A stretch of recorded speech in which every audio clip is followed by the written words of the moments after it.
जल्दी करो, सत्संग का समय हो गया। हमेशा आमने सामने रूबरू फेस टू फेस बैठने का प्रयास किया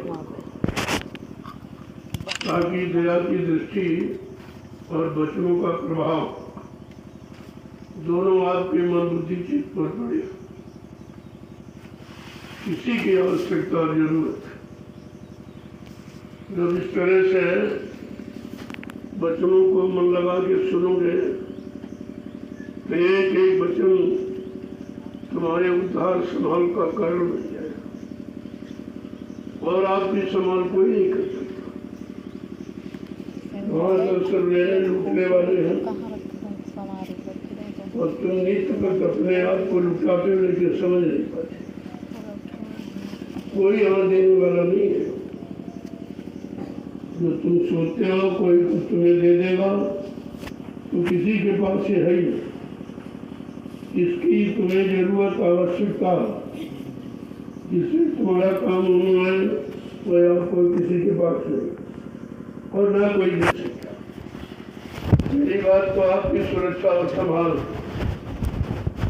ये अंदर व बाहर दोनों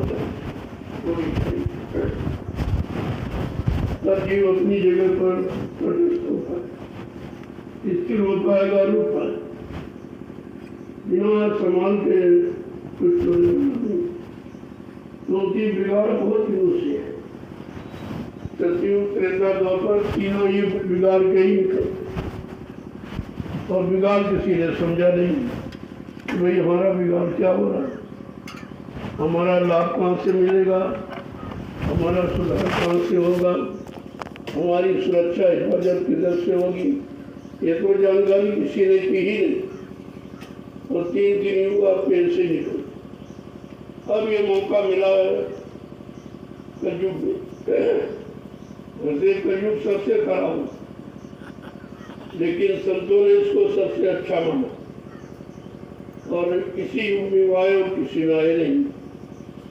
जिनकी कोई रक्षा नहीं करता, कोई संभाल हिफाजत नहीं करता, उसकी हिफाजत के लिए आए हैं, उसकी सुरक्षा के लिए आए हैं और आपकी अंदर बाहर से सुरक्षा।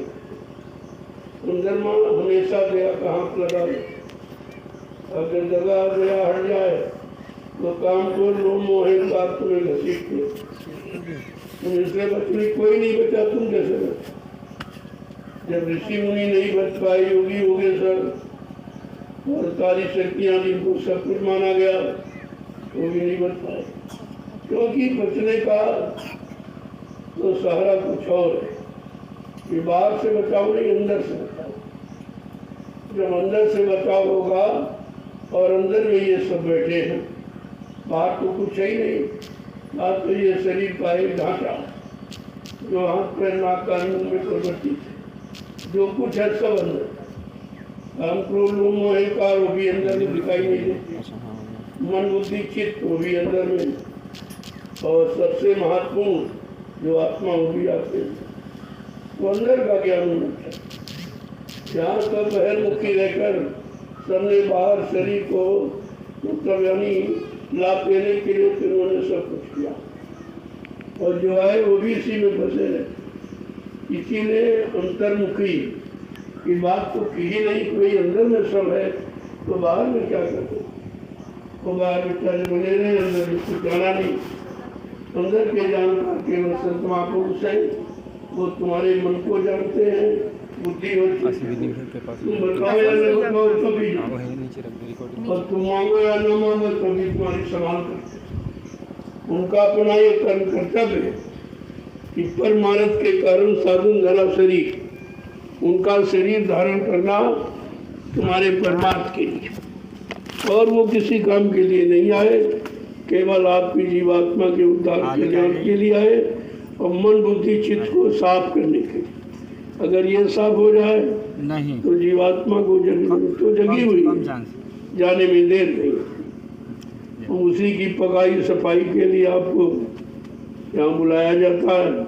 अरे भाई तन से कुछ सेवा कर लो क्योंकि तुमने तन शरीर से बहुत पाप किया, शरीर को बहुत गंदा किया, क्योंकि तुम्हें मालूम नहीं था ये गंदगी है, ये समाज है। उसी का तुम सेवन करते रहे, उसी का प्रयोग करते रहे, उसी के इच्छुक रहे और उसी को पूरा करने का निरंतर प्रयास करते रहे। और सबसे बड़ा धोखा तो यही है, जो तुमने आज तक किया वो काम तुम्हारा नहीं था, वो तो काल माया का, जिसके देश में रहकर जो भी आपने शरीर इंद्रियों से किया वो सब उसी का काम है। अपना काम तो आपने किया नहीं। तभी महापुरुषों ने कहा है, करो निज काम कुछ अपना। अरे भाई, कुछ अपना भी काम कर लो, जिसके लिए मानव तन आपको मिला है। तुम अपना काम क्यों नहीं करते हो? तुम दूसरे काम में लगे पड़े हो और भूल भ्रम अज्ञानता में कह रहा हूँ अपना काम करना। ये शरीर का जो भी काम करोगे, खिलाना पिलाना सजाना पहराना, ये सब आप काल का ही काम कर रहे हो, क्योंकि शरीर काल का नहीं है। शरीर काल का है, दयाल का नहीं है। जीवात्मा दयाल की। दयाल के बारे में किसी ने आपको कुछ बताया नहीं और तुमने जीवात्मा के बारे में अभी तो कुछ नहीं जाना। वो तो थोड़ा बहुत इशारा किया जाता। जनाने की बात तो जब लागू होगी जब तुम उस तरफ पूर्णतया मुखातिब हो जाओ। इधर से जानकारी करके हट जाओगे, समझ लोगे, तब उधर चलोगे, तब उधर की बात आपको सब समझा दी जाएगी। उधर तो सच्चाई सच्चाई, जीवात्मा के यहाँ कोई झूठ है नहीं। झूठ तो काल के यहाँ मन बुद्धि चित्त को बहकाए है और भरमाए है और इसी सामान्य आपको लगाए पड़ा। जो गंदगी का है उसी में आपको लगाए है। जहाँ निर्मलता चरित्रता पवित्रता वहाँ तो जाने नहीं देता, उधर की तरफ आपको मुड़ने नहीं देता। काल की यही होशियारी। लेकिन संत महापुरुष आए, उन्होंने जबरदस्ती मोड़ दिया, क्योंकि ये रास्ता किसी ने बताया नहीं था। तो बेचारे चलते तो कैसे चलते जब रास्ते का ज्ञान ही नहीं था। अब ये रास्ते का ज्ञान आपको कराया गया कि तुम्हारा सच्चा रास्ता जीवात्मा को जगाना और परमात्मा से मिला। इसके अलावा जो भी आपने आज तक किया वो सब झूठ किया, वो तुम्हारे साथ जाने वाला नहीं, अंत समय में तुम्हारे काम आने वाला नहीं। यही तो महापुरुषों ने सत्संग के माध्यम से आपको पहले बिगड़ने की जानकारी दी कि तुम बिगड़े कैसे हो, और बाद में संभलने की जानकारी दी अब तुम संभलोगे कैसे। तो उन्होंने एक ही बात आपसे कही कि मन के कहे चलो मत कोई, अब सतगुरु कहे करो तुम सोई। जो मन ने तुमको भटकाया भरमाया और अटकाया तो अब उसकी बात मुक्त हो। बहुत मान लिया उसको, कुछ नहीं हुआ, कुछ भी मिला नहीं आपको। आपने मन की मानी है तभी तो फंसे पड़े हो। अगर मन की मानना बंद कर दो तो निकलने में देर नहीं, लेकिन वो आपको मनवाएगा जरूर। उसका भी तो काम है, वो अपना काम कराएगा। लेकिन जब धीरे धीरे इस मन की रहनी गहनी समझ लोगे कि हमको मन को कहाँ लगाना, मन राखो जहाँ कृपा निधाना, मन को वहाँ पर लगाओ जहाँ कृपा के निधान, दया के सागर दया के सिंधु बैठे हुए हैं आपके काम को करने के लिए और वादा करते हैं। ऐसे नहीं, वादा भी करते कि हम तुम्हारा काम करने आए, काम करके ही जाएंगे। तुम कितना फड़को, कितना इधर उधर मचलो, लेकिन हम मचलने फड़कने नहीं देंगे। धीरे धीरे धीरे धीरे तुमको खींचकर उसी रास्ते पर खड़ा करेंगे जो तुम्हारे जीवन का असली रास्ता है। यही जानकारी आपको करनी चाहिए। लेकिन अभी आपका लगाव उधर से कभी नहीं हो रहा, उधर ही भागने की कोशिश करते हो, घर चले। तुम्हें तो घर की जानकारी भी नहीं। ये ईंट पत्थर मकान को घर कहते हो, ये तो आपको छोड़ना पड़ेगा। तुम्हारे पहले छोड़ के चले गए तो तुम कैसे रहोगे? यहाँ तुम रह ही नहीं सकते हो, यहाँ का कोई सामान ले नहीं जाता। यहाँ तक कि ये शरीर भी तुम्हारा नहीं, जिसके लिए रात दिन आप प्रयास करते हो कि अच्छा खिलाए, अच्छा पहनाए, मतलब अच्छी इसको सुविधाएं दे और सारे भोग इसको दे दे, तो ये तो तुम फंसाने का काम कर रहे हो। इसमें से निकलने वाला कोई काम नहीं। अब आपको निकलने की बात बताई जा रही कि चलो घर, चलो नहीं धाम अपने, चलो अपने घर चलो। बहुत दिन हो गए यहाँ भटके परमते, अपने घर चलो। तब आपको घर की जानकारी दी गई, भाई घर कहाँ है, कितनी दूर है, मतलब यानी ये तो मालूम ही नहीं था, आए तब तो जानकारी थी। जब जीवात्मा को भेजा गया तब तो आपको जानकारी करके आप हरमंडल मुकाम से आए हो, लेकिन काल ने इतना भरमा दिया, इतना भटका दिया और भोगों की गंदगी इतनी लाद दी कि अब तुम उससे निकल नहीं पाते। कितनी भी कोशिश करो तुम स्वतः नहीं निकल पाओ। जा पर दया भई सतगुरु की, वही हुए निहाल और बाकी फंसे काल के जाल। जिस पर सतगुरु दयाल की महान कृपा दया मेहरबानी होगी वो तो निकल पाया, नहीं बाकी सब फंसे पड़े। और तुम दया को दया तो 24 घंटे तुम्हारे पर, अगर दया न हो तो काल की तरफ जाने में देर नहीं लगे, क्योंकि उधर जाने का तुम्हारा अभ्यास मजबूत है, वहीं हमेशा रहे हो और उसी का कहना माने हो, तो इसलिए वो तो तुम्हारा अभ्यास में है, लेकिन दयाल की तरफ जाने का अभ्यास नहीं आपको। जहाँ तुम्हारी सुरक्षा है, हिफाजत है, तुम्हारी जीवात्मा का कल्याण है, उद्धार है, तुम्हें पाप कर्मों से अलग किया जा रहा, ये सब काम तो उधर होगा, इधर कोई काम होने वाला है नहीं।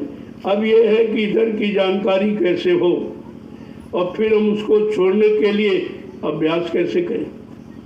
अभी तो जानकारी इधर की थी, जब बहुत दिन हो गए करते करते करते तो धीरे धीरे आदत बन गई। अब तुम आदती हैबिचुअली बन गए हो, आदती बन गए, और आदत तुमको मजबूर करती। ये आदत कोई भी अच्छे काम की हो चाहे बुरे काम की, आदत मजबूर करती। तो अगर तुमको अध्यात्म की जानकारी हो जाए और अध्यात्म को पकड़ो तो धीरे धीरे कहा भाई कुछ सुमरन करो, कुछ ध्यान करो, कुछ भजन करो, इससे मिलेगा कुछ नहीं। इससे तुम्हारा मन शुद्ध होगा, मन का अलगाव होगा। जो मन इधर फंसा है, यहाँ भी आप नाम में रूप में फंसे हो, किसी का नाम जान लिया, उसका चेहरा देख लिया, उसका रंग देख लिया, फंस गए आप उसी में तो फंसे हो, और वो असली है नहीं, वो है नकली। कुछ दिन एक बार रंग भी फीका हो जाएगा और शरीर भी बुढ़ा हो जाएगा। ये तो खत्म होने वाली थी, ये एक समान रहने वाली नहीं है कि तुमने देखा तो कुछ और कुछ दिनों के बाद हो गया कुछ, तो फिर आपकी अश्रद्धा हो जाएगी। तभी तो नफरत होती।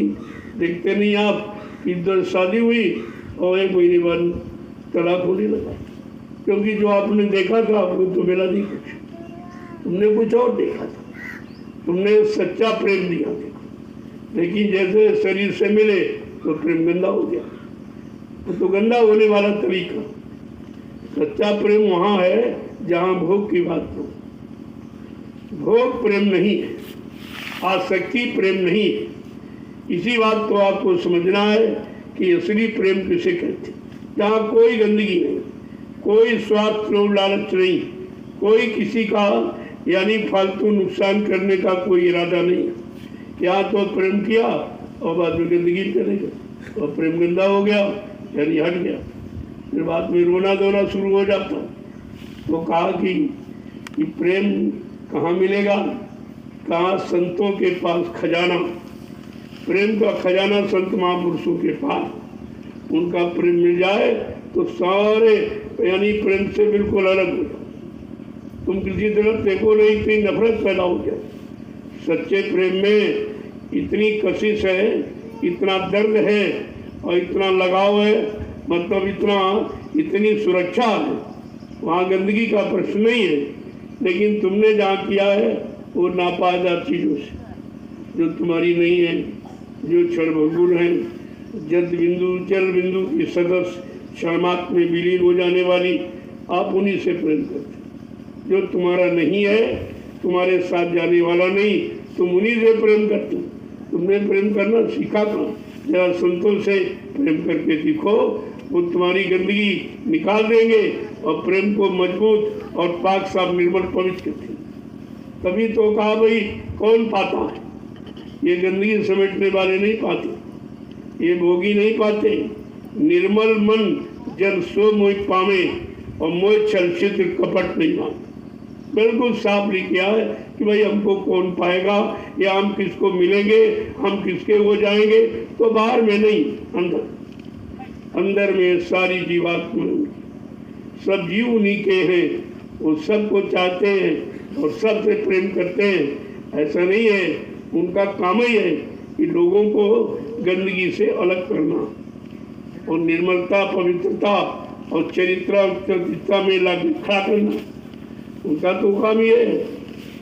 लेकिन आप समझ नहीं पाए, क्योंकि तुम्हारी समझ पहले से गंदी, पहले से समझ तुम्हारी शरीर और इंद्रियों के भोगों से है, तो आप गंदे होने का प्रयास करते हो और स्वच्छ निर्मल रहने का प्रयास ही नहीं करते। बार बार यही बताया जा रहा, अरे भाई नहीं, जात पात धन धर्म बढ़ाई और कुल परिवार सुखद समुदाय, इन्हें त्याग भजे मन लाई, ताके हृदय बसे प्रभु का वास उनके हृदय में होगा, जो ये सब गंदगी से ना कोई जाति है, न तुम्हारा कोई कर्म है, न तुम्हारा कोई यहाँ है, तुम्हारी यहाँ कोई व्यवस्था नहीं, ये सब व्यवस्था काल माया की है, तो उसने फंसाने के लिए आपको ये दिया है और तुमने समझा हमारा सहयोग कर रही है, हमको हर सामान दे रही, तुम्हें ये नहीं मालूम वो पूरे सामान में फंसा रही। अरे जब देगी तभी तो कर्जा न देगा तुम्हारे, जब वो देगी अब तुम लोगे तभी कर्जा शुरू हो जाता, और फिर वो कर्जा इतना करते करते करते इतना बढ़ जाएगा, फिर तुम यहाँ से कभी जा ही नहीं सकते, क्योंकि कर्जे का निपटारा फिर आप करो।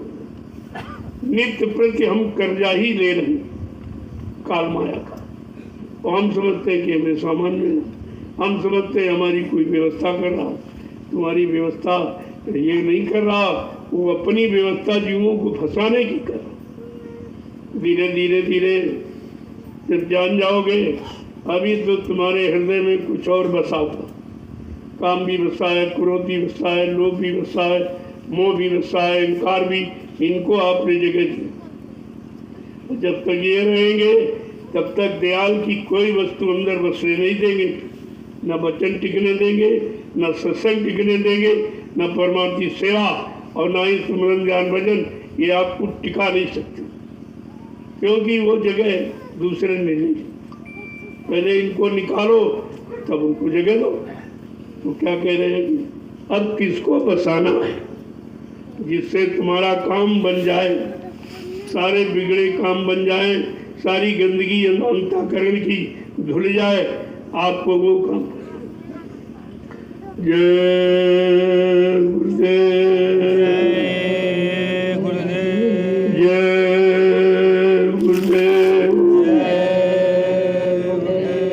जय गुरुदेव, जय गुरुदेव। नाम किसका? प्रभु का। जय गुरुदेव। नाम किसका? प्रभु का। जय गुरुदेव। नाम किसका? प्रभु का। प्रभु का प्यारा नाम। जय गुरुदेव। आज प्रातःकालीन लघु सत्संग दयाल बाग के अंदर, जहाँ कभी हुआ नहीं था, लोगों को पता भी नहीं था यहाँ कुछ होगा, तो जहाँ जिसकी जरूरत समझी जाती वहीं आपको ले जाया जाता, जहाँ से तुम्हारे कर्मों का निपटारा हो, अदायगी, उसी सेवा में आपको लगाया जाता। ये सब तुम्हारी शुद्धिकरण के लिए किया जाता। जो गंदगी आपने लाद रखी है वो कैसे उतरेगी, ये तो यहाँ किसी को मालूम नहीं था। उस गंदगी से आपको अलग करने के लिए कोई न कोई नवीन साधन बना दिया जाता। वैसे यहाँ कुछ नहीं, सब तुम्हारी गंदगी उतारने का प्रयास है। जो भी जमीन ली जा रही या जमीन पर जो भी कराया जा रहा, वो सब कर्मों की गंदगी उतारने की ही योजना और दूसरी कोई योजना। अब तुम इसे कैसे समझोगे? तुमने तो कभी कर्म उतारे नहीं और न उतारना किसी ने आपको बताया। आज ये कि नई व्यवस्था है कि जब तक जीव के किए गए मनसा वाचा कर्मा, ये कर्म का निपटारा नहीं होगा, तब तक कोई जीवात्मा घर नहीं जा सकता। ये बंधन है, इसी बंधन को आपको तोड़ना। अब तोड़ने के लिए जो व्यवस्था बनाई जाती है उसमें आपको शंका पैदा हो जाती, ये क्यों कर रहे हैं, ये क्यों कर रहे हैं, ऐसा क्यों कर रहे हैं, वैसा क्यों। अरे भाई, ये सोचने का तुम्हारा विषय नहीं है। तुम्हारा विषय है कि हमारा कर्मों का निपटारा कैसे। हम सब बिछुड़ी भूरी जीवात्माएं अपने घर अपने मालिक के पास कैसे पहुँचे। तुम्हारा लक्ष्य उद्देश्य ये होना चाहिए, इसके अलावा कोई उद्देश्य नहीं। आए हो जो सेवा मिले फौरन लग जाओ। ये मत देखो छोटी है बड़ी है कैसी है क्या, उनको ये सेवा दीजिए उनको ये, अरे उनके कर्म तुम्हारे कर्मों में अंतर है। जिसके जैसे कर्म है और वैसी उसको सेवा दी जाती, लेकिन तुम्हारा मन ये बाहर में देखने लगता। अरे सेवा बाहर में नहीं काम करेगी, बाहर में तो काम करते दिखाई देगी और काम होगा अंदर का। गंदगी हटेगी अंदर की, बाहर कोई गंदगी है ही नहीं। अगर हो गई तो पानी से धो डालते हो आप, तो बाहर तो आप धोना जानते हो कि भाई नदी का पानी है, कुएं का मिल जाए, कोई पानी मिल जाए और तो गंदगी खत्म हो जाएगी। लेकिन ये तो चमड़ा गंदा ही रहेगा, ये कभी साफ नहीं। ये बाहर में है और बाहर की गंदगी इसके गंदा किया करती। आंखों की देखी, कान की सुनी और दानी मतलब मुंह से खाई और पैरों से चल के और हाथों से उठा के जो भी आपने किया वो गंदगी सब चढ़ गई। तो उसको तो आप नीरे से पानी यानी डाला तो मतलब हट गई। लेकिन वो गंदगी जो अंदर में जमा है, जो तुम्हारी जीवात्मा को घर जाने में यानी मतलब रोक टोक बंधन लगा रही है, उस गंदगी के बारे में तो किसी ने बताया नहीं। ये कैसे कहा, ये संत महापुरुषों के पास इन सब का उपचार है। और उपचार वही है जो गानी खराब कम करके आपने गंदगी लाग दी और वो निष्काम कर्म करा के गंदगी उतार देंगे। विधान वो भी कर्मों का ही, कर्मों के द्वारा चढ़ी गंदगी अब कर्मों के द्वारा उतरेगी। अब वो कौन से कर्म करे जाएं जिससे गंदगी उतर जाए, हम पाक साफ निर्मल पवित्र हो जाए, हम सब अपनी घर की तरफ चल पड़े, अपने मालिक के पास पहुंच जाए, तो ये हमेशा का झगड़ा और झंझट आपका खत्म हो जाएगा। तो जब तक बचनों को नहीं सुनोगे आप कैसे बचोगे? तुम्हारे पास और कोई बचने का तरीका नहीं। तुम कहो कि कोई तीर तमंचा भाला बर्छी से बच जाएंगे, ये बचने का क्या है? क्योंकि अंदर में ये जा नहीं सकती, अंदर में कोई तुम्हारी मदद नहीं कर सकता। जिनको आपने मददगार बनाया, माना कि माँ है, बाप है, भाई है, बहन है, ये है, वो है, पति है, पत्नी है, बच्चे, अरे भाई ये तुम्हारी मदद करने नहीं आए, ये तुमसे अपना कर्जा चुकाने आए। ये सब कर्जा चुकाने आए। कोई बेटी बन के आ गया, कोई बेटा बन के, कोई पति बन के, कोई पत्नी बन के, कोई नाते रिश्तेदार, माँ बाप, भाई, ये सब तुम्हारा कर्म कर्जा जो लदा है, लिया आपने, दिया नहीं, वो अपना कर्जा चुकाए और आपको देना पड़ेगा बड़े शौक से। आपकी ऐसे कह दिया जाए कि फला प्रांत में और फला जिले गांव में तुम्हारा कर्म कर्जा है, कहोगे क्या उल्टी सीधी बात करती, उस गाँव को तुम जानते भी नहीं। तुम जानते नहीं तभी तो कर्जा बनाओ, जान जाते तो निपटा नहीं देते। वो काल ये भूल भलैया का वादा करा, काल ने दयाल से वादा कराया कि आप जबरदस्ती जीव के साथ नहीं करें, तभी तो दे रहे, वो तो चुटकी बजाते पहुंचा दे। लेकिन नहीं, वो भी वचनबद्ध हैं।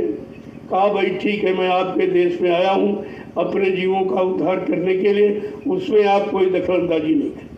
हम कैसे ले जाएंगे, किस तरह पहुंचाएंगे, ये तुम्हारी व्यवस्था नहीं।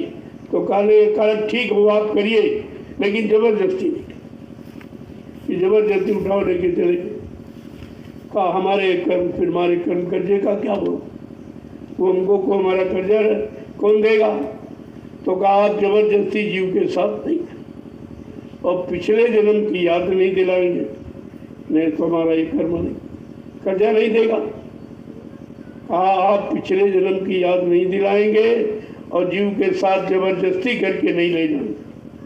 कहा भाई ठीक है, तुम्हारे देश की बात है, तुम्हारे देश का नियम सिद्धांत मानूंगा, लेकिन मैं अपने जीवों को किस युक्ति से ले जाऊंगा वो तुमको नहीं बताऊंगा, ये युक्ति नहीं बताऊंगा और इसमें तुम कोई दखलंदाजी नहीं करूंगा। वैसे संत महापुरुष चाहे वो असीम पुरुष है, वो अनाम है, वो अगम है, अपार हैं, उनकी यहाँ कोई महिमा, कोई गणना गिनती कर ही नहीं सकता। लेकिन नसीब होते हुए भी बहुत सीमित यानी दायरे में काम करते हैं, धीरे धीरे धीरे धीरे जीव को जगाते रहते। तो उसने पूछा, भाई कैसे आप ले जाओगे, कैसे जगाओगे? क्योंकि व्यवस्था तो यहाँ हमारी है, राज्य देश हमारा है, कानून हमारा, सिद्धांत, आप कैसे ले जाएंगे? तो कहा, भाई मैं 5 नामों के द्वारा, 5 नामों के द्वारा उसमें तुम्हारा कुछ नहीं, इन 5 नामों में तुम्हारा कुछ नहीं, इसलिए मैं 5 नामों के द्वारा देगा। तो बड़ा हंसा का, ये 5 नाम क्या करेंगे? ये 5 नाम तुम्हारे क्या करेंगे? क्यों?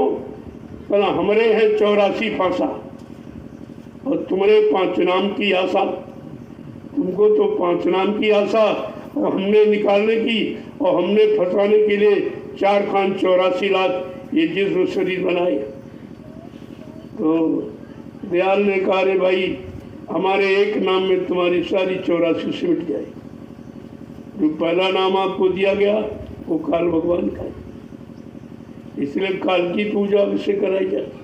अरे भाई उसके देश में हो, जरा उसका सम्मान कर दो तो तुम्हारा क्या बिगड़ेगा, और सम्मान कर दोगे तो मतलब यानी वो रास्ता दरवाजा खोल देगा, आप चले जाओ। वैसे इससे हमारा कोई मतलब नहीं। भाई दुश्मन की पूजा की जाए, ये कोई सिद्धांत नहीं है, लेकिन जब दुश्मन के घर में बैठे हो तो झगड़ा करके नहीं जा सकते, उससे झगड़ा आप कर ही नहीं सकते। क्यों? काल बड़ा बरियार, वो अपने देश का राजा है और बहुत बलवान, उसने किसी को बख्शा नहीं, न ऋषि मुनियों को, न योगियों को, न ब्रह्मचारियों को, न अवतारी शक्तियों को, न ज्ञानी विज्ञानी, सबको फंसा के रखा अपनी व्यवस्था में। और सब बेचारे इसी में फंसे रहे, राजपाट, धन दौलत, औरत, पति पत्नी, बाल बच्चे और सामान इसी में फंस के रहे। ये उसके फंसाने के साधन हैं, जिनको आप जरूरी समझ रहे हो पूरे जीवन में, और जरूरी समझकर और इन्हीं में आप फंस जाते हो और बाद में रोते रहते हो कि कैसे निकले, कैसे जाएंगे, ये परेशान कर रहे, ये परेशान करिए। अरे ये सब परेशान करने की तुम्हारे साथ तो जुड़े ही हैं, ये तुमको लाभ देने के लिए थोड़ी, तुम्हारे शरीर से लाभ लेंगे, जब तक जवानी रहेगी लाभ लेंगे, और बुढ़ापे में जब वो लाभ बेकार हो जाए तो तुमको अलग कर दे। तब तुम सोचोगे अरे सारा जीवन इसी में चला गया, और जिनके लिए सब किया वो भी अपने नहीं हुए, वो भी धोखा दे रहे, कोई जाने को तैयार नहीं हो रहा, तुम्हें अकेले ही जाना पड़ेगा। जब आप अंतर्मुखी वचनों का सत्संग सुनोगे तब तुम्हारे अंदर ये अफसोस होगा कि मैं बहुत गलत जगह फंसा, बड़ा धोखेबाज एक काल, जिसने कितनी चालाकी, होशियारी और कपट करके तुम्हें फंसा लिया। अब आज निकलना बड़ा मुश्किल हो जाएगा।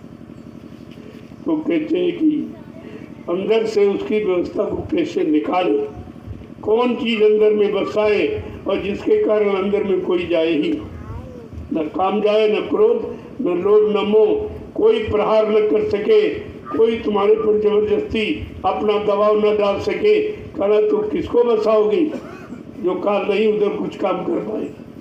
का गुरु चरण, गुरु चरणों को बसा लो तो फिर काल अपने किसी सामान को अंदर में जगह नहीं दे पाएगा। देखो महापुरुष क्या कहते, जरा 2 वचन सुन लीजिए तो आपकी शंका चली जाए। नहीं आप सोचोगे कि किसी ने कहा नहीं, अपने मन से तो नहीं करके बता रहे।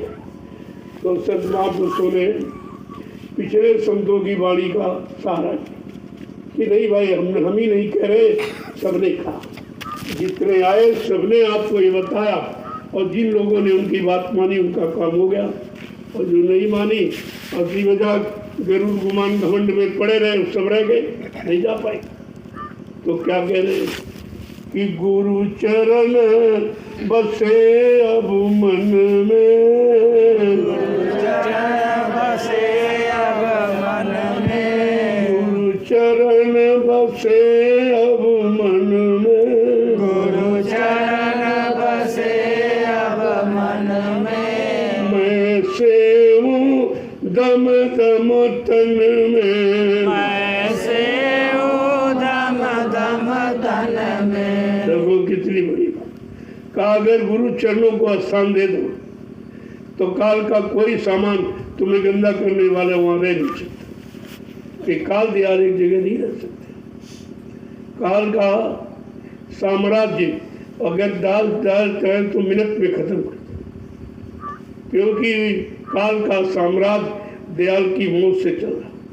अगर दयाल अपनी जीवात्मा को निकाल ले तो सारे शरीर मुर्दा हो जाए, फिर कहाँ शासन चलेगा? अरे शासन तो चेतन पर होता है, जड़ पे शासन नहीं होता। और ये शरीर सब जड़ है, हमारा आपका सबका जड़ है ये भी चलता फिरता क्यों है? वो जीवात्मा की शक्ति के कारण। ये ऊर्जा, ये शक्ति, ये ताकत जो तुम्हारे जड़ शरीर को चला रही और सारे अच्छे बुरे काम आप कर जाते हो। अब जीवात्मा चला रही, तुम उसका कहना ही नहीं मानते हो, कहना तुम मन का मानते हो। उसने तो यानी अपनी शक्ति से उसको चलाया कि भाई अच्छी जगह जाए और अच्छे काम करे और अच्छा सोचे और शुद्ध भोजन करे, तो मतलब यानी ये गंदा नहीं होगा तो जल्दी काम हो जाएगा। लेकिन शरीर तो जीवात्मा चला रही और कहना तुम मन का मान रहे, और मन ने कहा नहीं नहीं ये ठीक नहीं। अरे मन कभी ठीक को ठीक कहेगा नहीं, मन कभी अच्छा करने की सलाह आपको देगा ही, क्योंकि वो सलाहकार है काल का, काल की तरफदारी करता, दयाल की नहीं। इसलिए संत महापुरुषों ने सर्वप्रथम वो काल का सलाहकार मन उसी को पकड़ा और कहा कि तुझे जो कहा जाएगा वो करना पड़ेगा। तू अब दाम की कमाई में लगाता रहा हमेशा, और दाम भी साथ नहीं दिया। तुम चाहे करोड़ जमा करो चाहे 10 करोड़, तुम्हारे साथ 1 पैसा जाने वाला, उसको किसी अच्छे काम में लगा दो ताकि लोगों को लाभ मिलने लगे। पैसे का और कोई मतलब नहीं, केवल अगर अच्छी जगह अच्छे काम में लग जाए तो आपको सुख शांति दे देगा।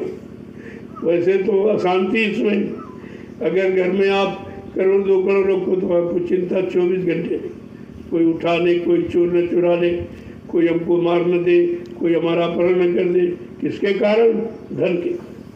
जब धन से ये काम हो रहा फिर भी नहीं आप समझ पाते हो कि धन तुम्हारे लिए लाभकारी कहाँ। लेकिन इतना फंस गया जीव कि अच्छे को अच्छा नहीं समझ पा रहा और बुरे को छोड़ नहीं पा रहा। आगे क्या करें? जब गुरु के चरणों को अपने मन में बसा लोगे और कहा दमदम यानी हर पल घड़ी उसकी संभाल करते रहो, ये हटने न पाए, इनसे ध्यान हमारा अलग न होने पावे और इनसे हम दूर न जाने पावे, नहीं तो काल घसीट लेगा, फिर हम कभी निकल नहीं पाएंगे। आगे क्या कह रहे हैं?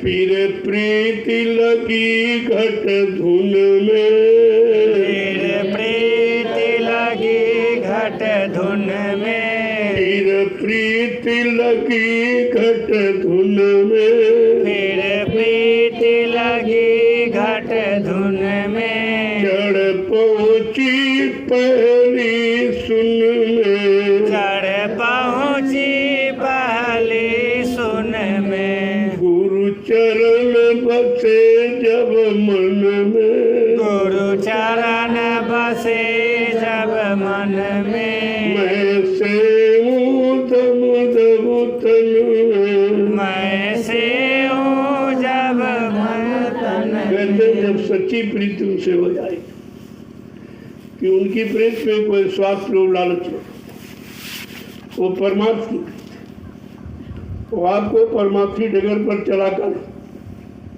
बिल्कुल पाक साफ निर्मल कर देगी। और जो मन गंदगी की तरफ बार बार जा रहा उससे हटा देगी। वो सदगुरु से प्रीति करने में ये लाभ है, वो तुमको किसी गंदगी में लगने देगी। हाँ, कोई तुम्हारा जबरदस्त भोग है, उसे पूरा कराने के लिए क्षण मात्र भले आपको इशारा कर दे, बाकी परमानेंट उसमें नहीं लगाना, नहीं तो बीजू कभी नहीं जा पाएगा। उसी गंदगी ने तो आपको रोक के रखा है।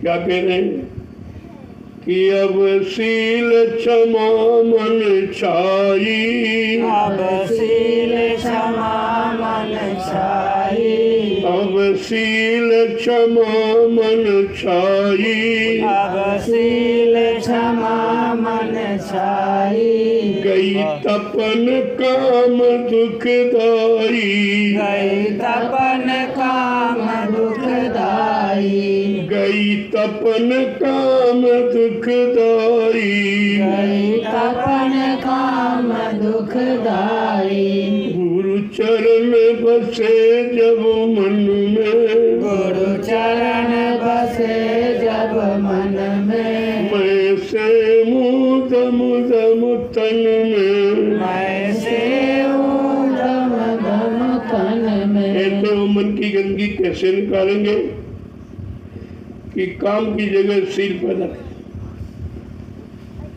और मतलब यानी फिर क्षमा, क्रोध आएगा तो क्षमा, ये अंदर बिठाएंगे। मतलब इनको काम, क्रोध, लोभ, मोह, अहंकार को हटाने के लिए शील, क्षमा, संतोष, विनय, विवेक, ये उसका काट है।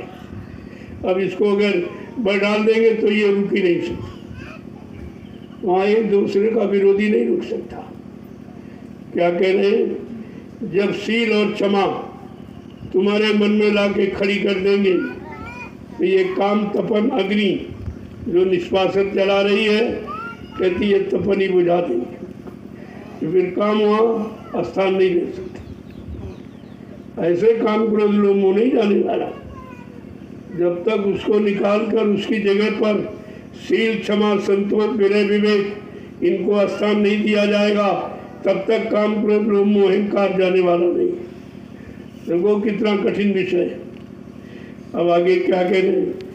फिर क्रोध लोभ भी भागे, फिर क्रोध लोभ भी भागे, फिर क्रोध लोभ भी भागे, फिर क्रोध लोभ भी भागे, अहंकार मोह सब त्यागे, अहंकार मोह सब त्यागे, अहंकार मोह सब त्यागे, अहंकार मोह सब त्यागे, गुरु चरण बसे अब मन में, गुरु चरण बसे अब मन में, मैं से मुँह दम दम तन में, मैं से हूँ दम दम तन में। कहा जैसे शील, क्षमा, संतोष, विनय, विवेक अंदर में पहुंचे तो ये क्रोध और लोभ को भी भगा देंगे, अहंकार से भी आपको छुटकारा दिला देंगे। ये जब तक ये दुश्मन है, काम, क्रोध, लोभ, मोह, अहंकार, ये 5 दुश्मन तुम्हारे हैं, जो तुम्हारे बुद्धि के विवेक ज्ञान को हमेशा हर देते, अच्छी सच्ची बात आपको समझने नहीं देते। जहाँ पर सच्चाई है, अच्छाई है, लाभ मिलने वाला है, शांति मिलने वाली, वहाँ तुमको न जाने देते न समझने देते। क्योंकि अगर ये नहीं करेंगे तो अपना स्थान नहीं बना पाए। और आपको इनसे सबसे छुटकारा पाना, काम से, क्रोध से, लोभ से, मोह से। और धीरे धीरे अगर उनसे जुड़ जाओगे और अंदर में तुम्हारे मन में उनका स्थान बन जाएगा तो ये धीरे धीरे सब निकल। आगे क्या कहें कि धुन 5 शब्द घट जागी, धुन 5 शब्द घट जागी, धुन 5 शब्द घट जागी, धुन 5 शब्द घट जागी, मन हुआ सहज बैरागी, मन हुआ सहज बैरागी, मन हुआ सहज बैरागी। मन हुआ सहज बैरागी। आज जब 5 नाम की ध्वनि जब अंदर में होने लगेगी, दुनिया बजने लगेगी, तो का मन ये तब बैरागी। जब उन 5 नामों की ध्वनियों को सुनने में लग जाएगा तब इसके अंदर पूर्ण वैराग पैदा। वैराग माने राग से अलग, दुख से अलग, काम से, क्रोध से, लोभ, मोह, अहंकार, ईर्ष्या, राग, द्वेष से अलग। ये है त्यागी।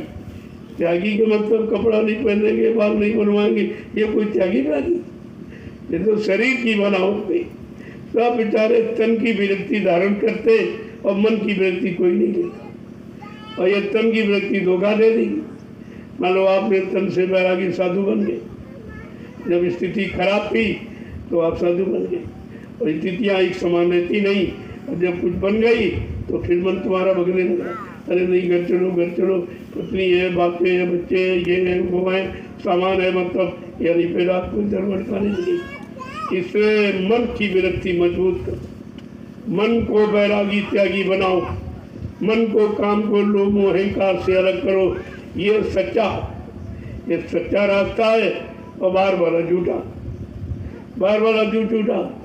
और काल माया ने ऐसा चक्कर चलाया कि सबको झूठे में फंसा।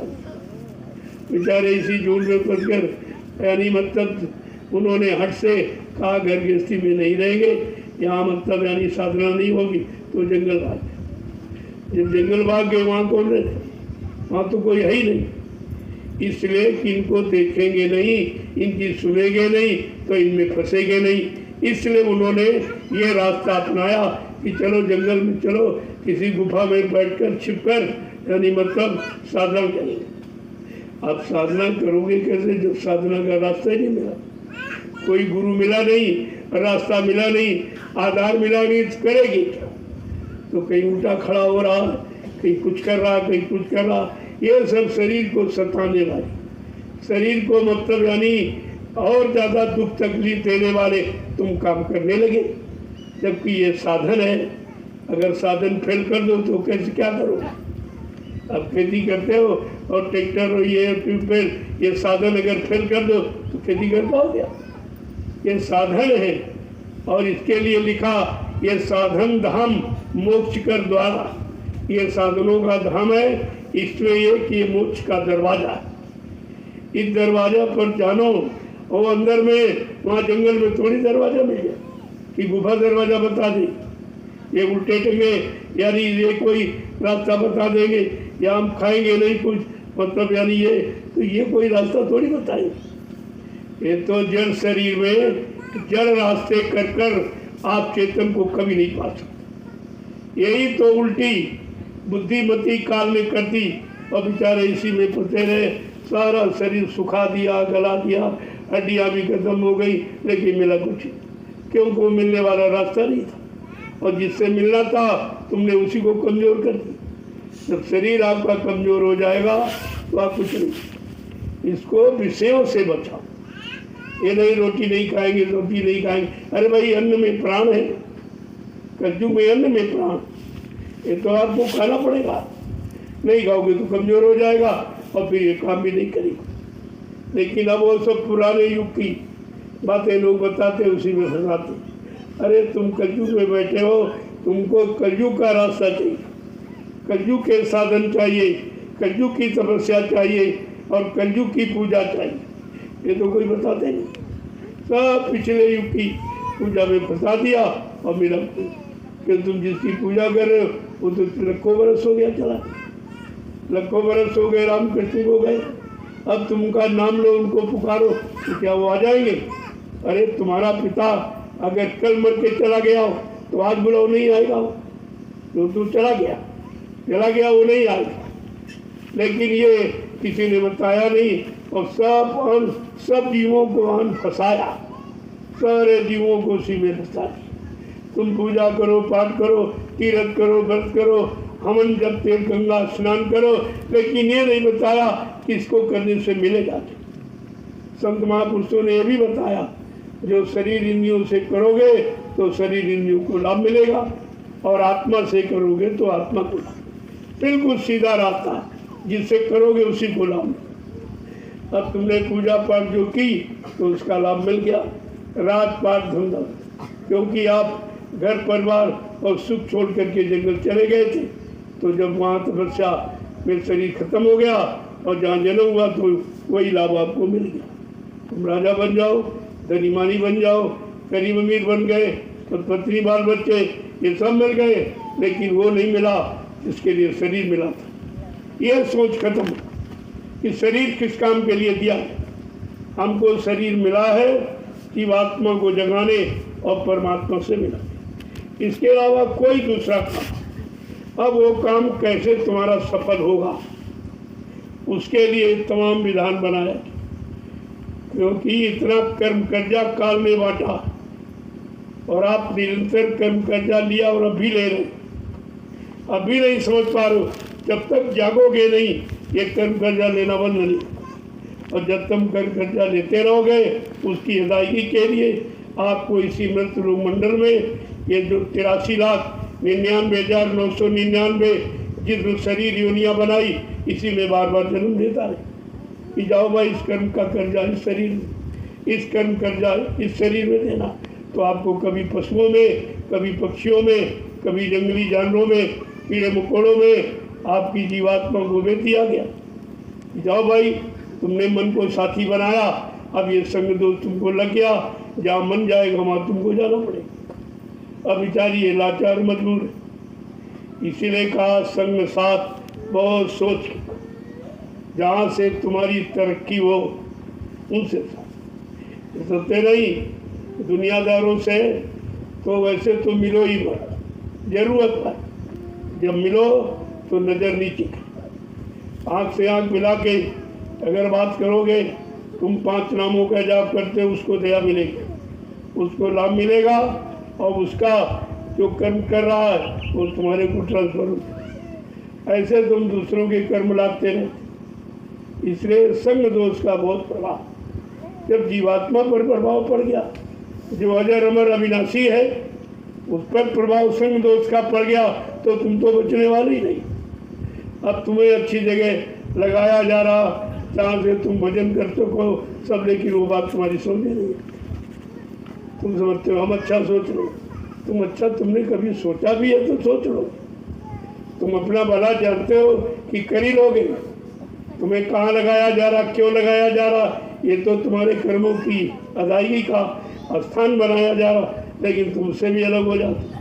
अब तुम इधर उधर मारे मारे घूम रहे हो, तुम्हारी कोई संभाल नहीं, न कोई तुम्हारे कर्मों की अदायगी करा देगा। वो तो जिनको मालूम है वो रास्ता बताते हैं कि चलो इस पर चलो, ये संबंध तो कहीं करना, अरे भाई यहाँ करोगे तुम्हारे कर्म करने का निपटारा हो जाए, लेकिन जहाँ दूसरी जगह करोगे वहाँ तुमको मालूम नहीं है इससे हमारा कर्म कर्जा है कि नहीं, वो नया ही फिर बन जाए। तो इसीलिए जीव की अटक भटक मिटाने के लिए उसके साथ सब तरह का प्रयास किया जाए, लेकिन वो बेचारा समझ नहीं पाता। आगे क्या कह रहे हैं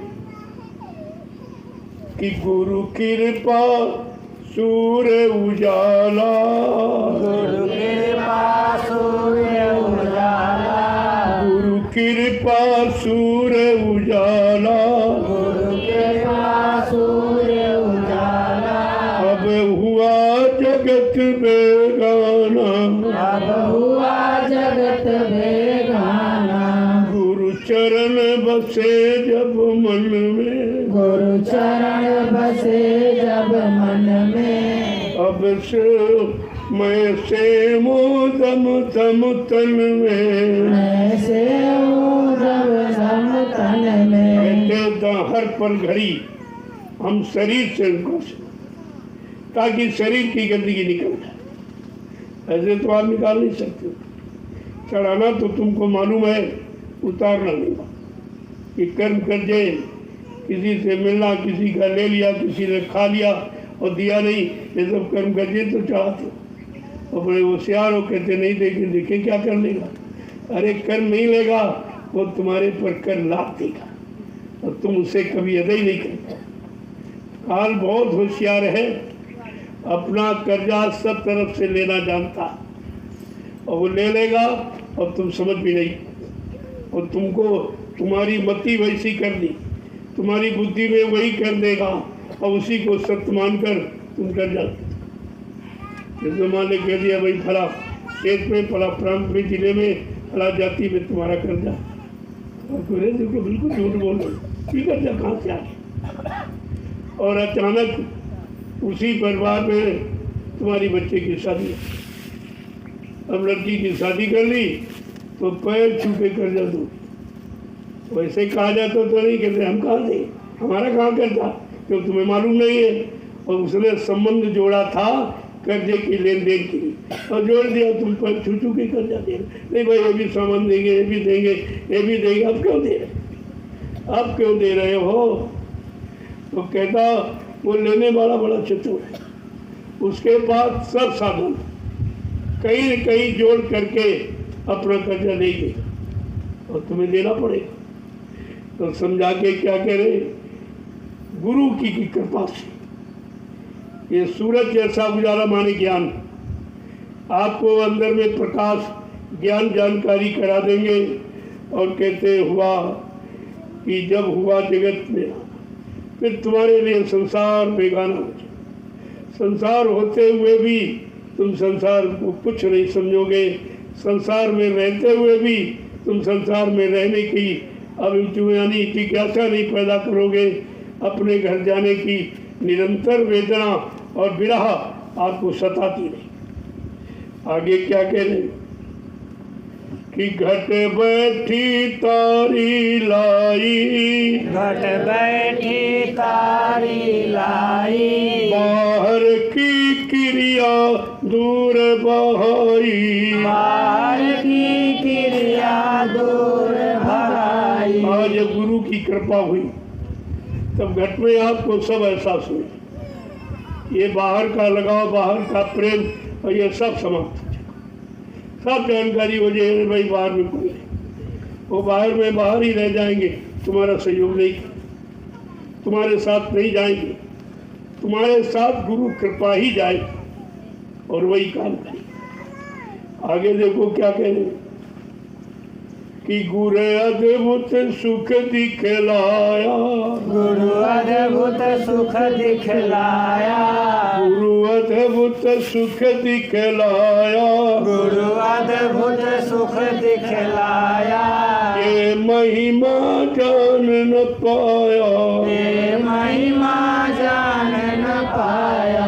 कहा ये गुरु का अद्भुत अनोखा दृश्य जो अंदर में प्रकाश का, अंदर में आकाशवाणी ब्रह्मज्ञानी का, वो सुनने के बाद बाहर में एकदम नफरत हुई, करे वो नकली आवाज़ थी, वो बुला रहा था अपने काम के लिए, अपने लाभ, अपने स्वार्थ के लिए, लेकिन अंदर में तो ऐसा कोई माहौल वातावरण नहीं है, बिल्कुल पाक साफ निर्मल और प्रकाश ही प्रकाश, उजाला, अंधेरे का कहीं नाम नहीं। आगे क्या कह रहे हैं, इस महिमा को यहाँ के लोग नहीं जानते, न ऋषि मुनि जान पाए, न योगी योगेश्वर, ये कोई नहीं जान पाए, क्योंकि ये सब बाहर में करते रहे, अंतर्मुखी साधना का रास्ता इनको भी नहीं मिला, ये भी सब बाहर में शरीर के पीछे पड़ गए, और शरीर नहीं रहेगा तो करोगे कैसे, यही तो साधना का साधन है। इसलिए इसको विषयों से बचा, क्योंकि विषयों से कमजोर होगा, और ये खाने पीने से नहीं, जब विषय भोग नहीं करोगे तो कमजोरी का सवाल है नहीं। अब यानी विषय भोगों से कमजोर करते फिर कहते ये टॉनिक खाओ और ये फल खाओ, ये जूस पियो, इससे कुछ होने वाला, इससे कोई काम बनने वाला नहीं है। ये तुम्हारे मन की गलत धारणा कि पहले आपने खर्च कर डाला और वो थोड़ी इससे पूरा हो जाएगा। आगे क्या कह रहे हैं कि जग जीव अभागी सारे, जग जीव अभागे सारे, जग जीव अभागी सारे, जग जीव अभागी सारे, नर देहि यों ही गमावे, नर देहि यों ही गवाए, नर देहि यों ही गमावे, नर देहि यों ही गवाए। आज संसार के सारे जीव बेचारे अभागी, इनको ये मालूम नहीं है कि हम शरीर को गमा रहे हैं कि हम बना रहे हैं, कुछ नहीं। ये जितने द्वार दरवाजे ये सब शक्ति को निकालने वाले, कोई लाने वाला नहीं है, ये सब खर्च करेंगे और खर्च करा देंगे, फिर आपको एकदम अकेला छोड़ देंगे। जब तुम्हारे पास कुछ नहीं रहेगा तब फिर तुम जाओगे किधर, क्योंकि चल फिर भी नहीं सकते।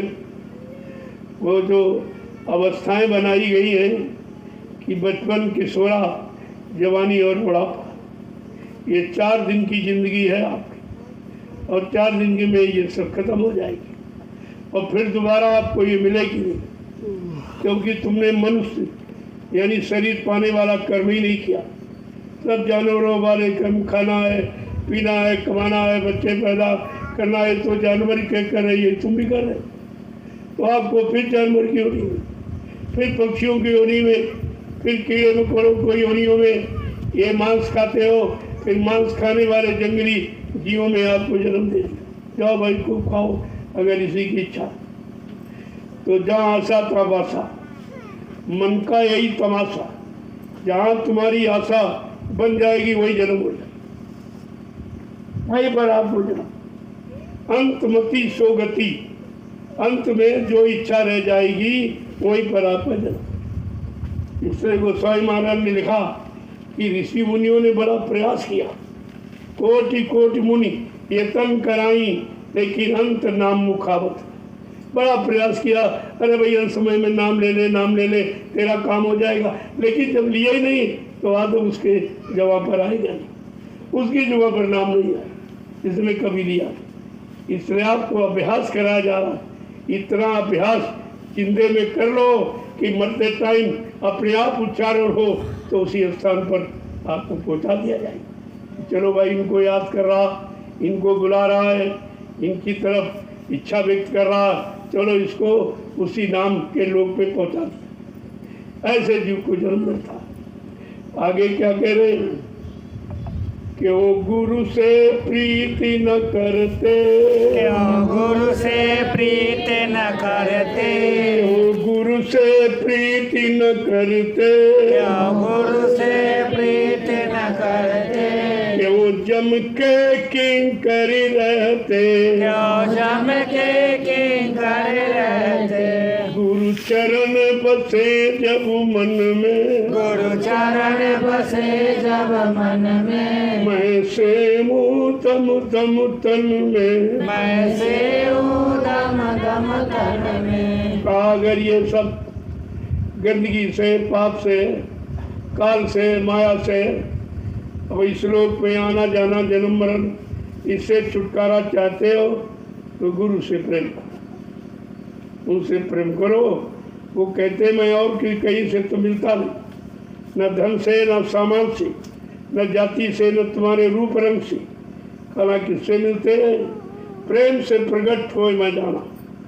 अगर सच्चा प्रेम जीव में है तो जहाँ चाहे वहाँ बुला लो, मैं प्रकट हो जाऊँगा और उसका यानी सहारा दूंगा, उसकी मदद करूँगा। तो क्या कह रहे हैं कि ये मतलब ये गुरु से जीव बेचारा प्रीति क्यों नहीं करता? बार बार काल माया का किंकर माने दास गुलाम बन के रह जाता, नहीं कोई काम बना पाता। आगे क्या कह रहे हैं?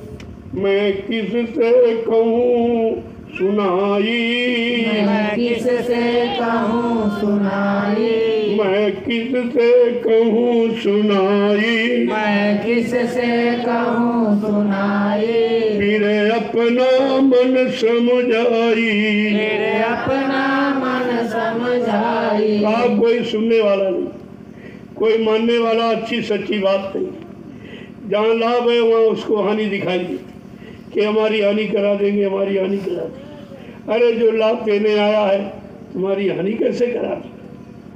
इसीलिए कहा गया कि गुरु से कभी हानि की बात मत सोचो, वो हानि कराने आए ही नहीं, वो तुमको लाभ देने आए हैं और तुम्हारे कर्म कर्जा से तुम्हें छुटकारा दिलाने है।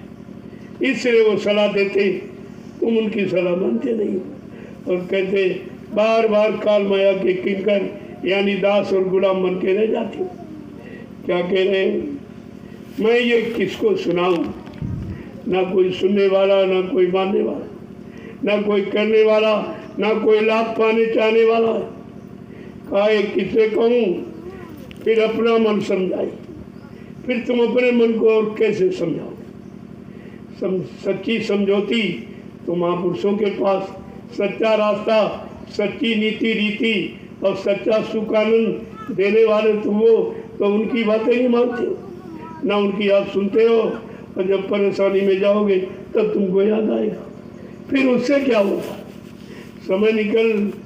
समय चूक पूरी क्या पछताने। जब समय निकल गया फिर पश्चाताप करने से कोई लाभ नहीं मिलेगा। आगे क्या बता रहे कि तू दुर्मत दृढ़ कर भाई, दुर्मत दृढ़ कर भाई, तू गुरुमत दृढ़ कर भाई, गुरुमत दृढ़ कर भाई।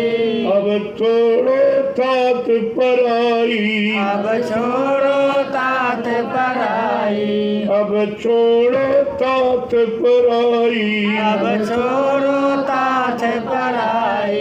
कहती अपने मति अपनी बुद्धि विचार गुरु से जोड़ो, वो तुम्हारा सब काम कर, वो तुम्हारे काम के लिए उनका अपना कोई।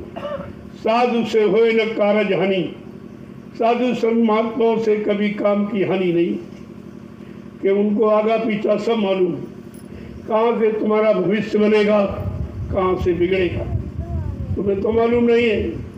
तुम वर्तमान का देखा भी नहीं समझ सकते हो, तो भूत और भविष्य की तो बात ही छोड़। कहते कि अगर तुम अपने मत और विचार गुरु से दृढ़ता के साथ जोड़ लो, तो कहते ये तब तुम्हारा काम हो जाएगा। और ये सब जो तुम्हारा नहीं, ये पराया, इसको छोड़ो, अपने को पकड़ो। और तुम्हें यही नहीं मालूम अपना को, तुम्हें घर परिवार और समाज ही नहीं वाले को अपना के, जबकि ये तुम्हारे साथ में कोई जाएगा ना, तुम्हें कोई सहयोग करेगा ना कोई मदद करेगा। अरे किसी से मदद की कहो तो कहेगा हमारी बातें। ये बिगाड़ कर सकते, आपको अच्छाई से अलग कर सकते, लेकिन सच्चाई और लाभ से आपको जोड़ नहीं सकते। इनका ये काम नहीं है।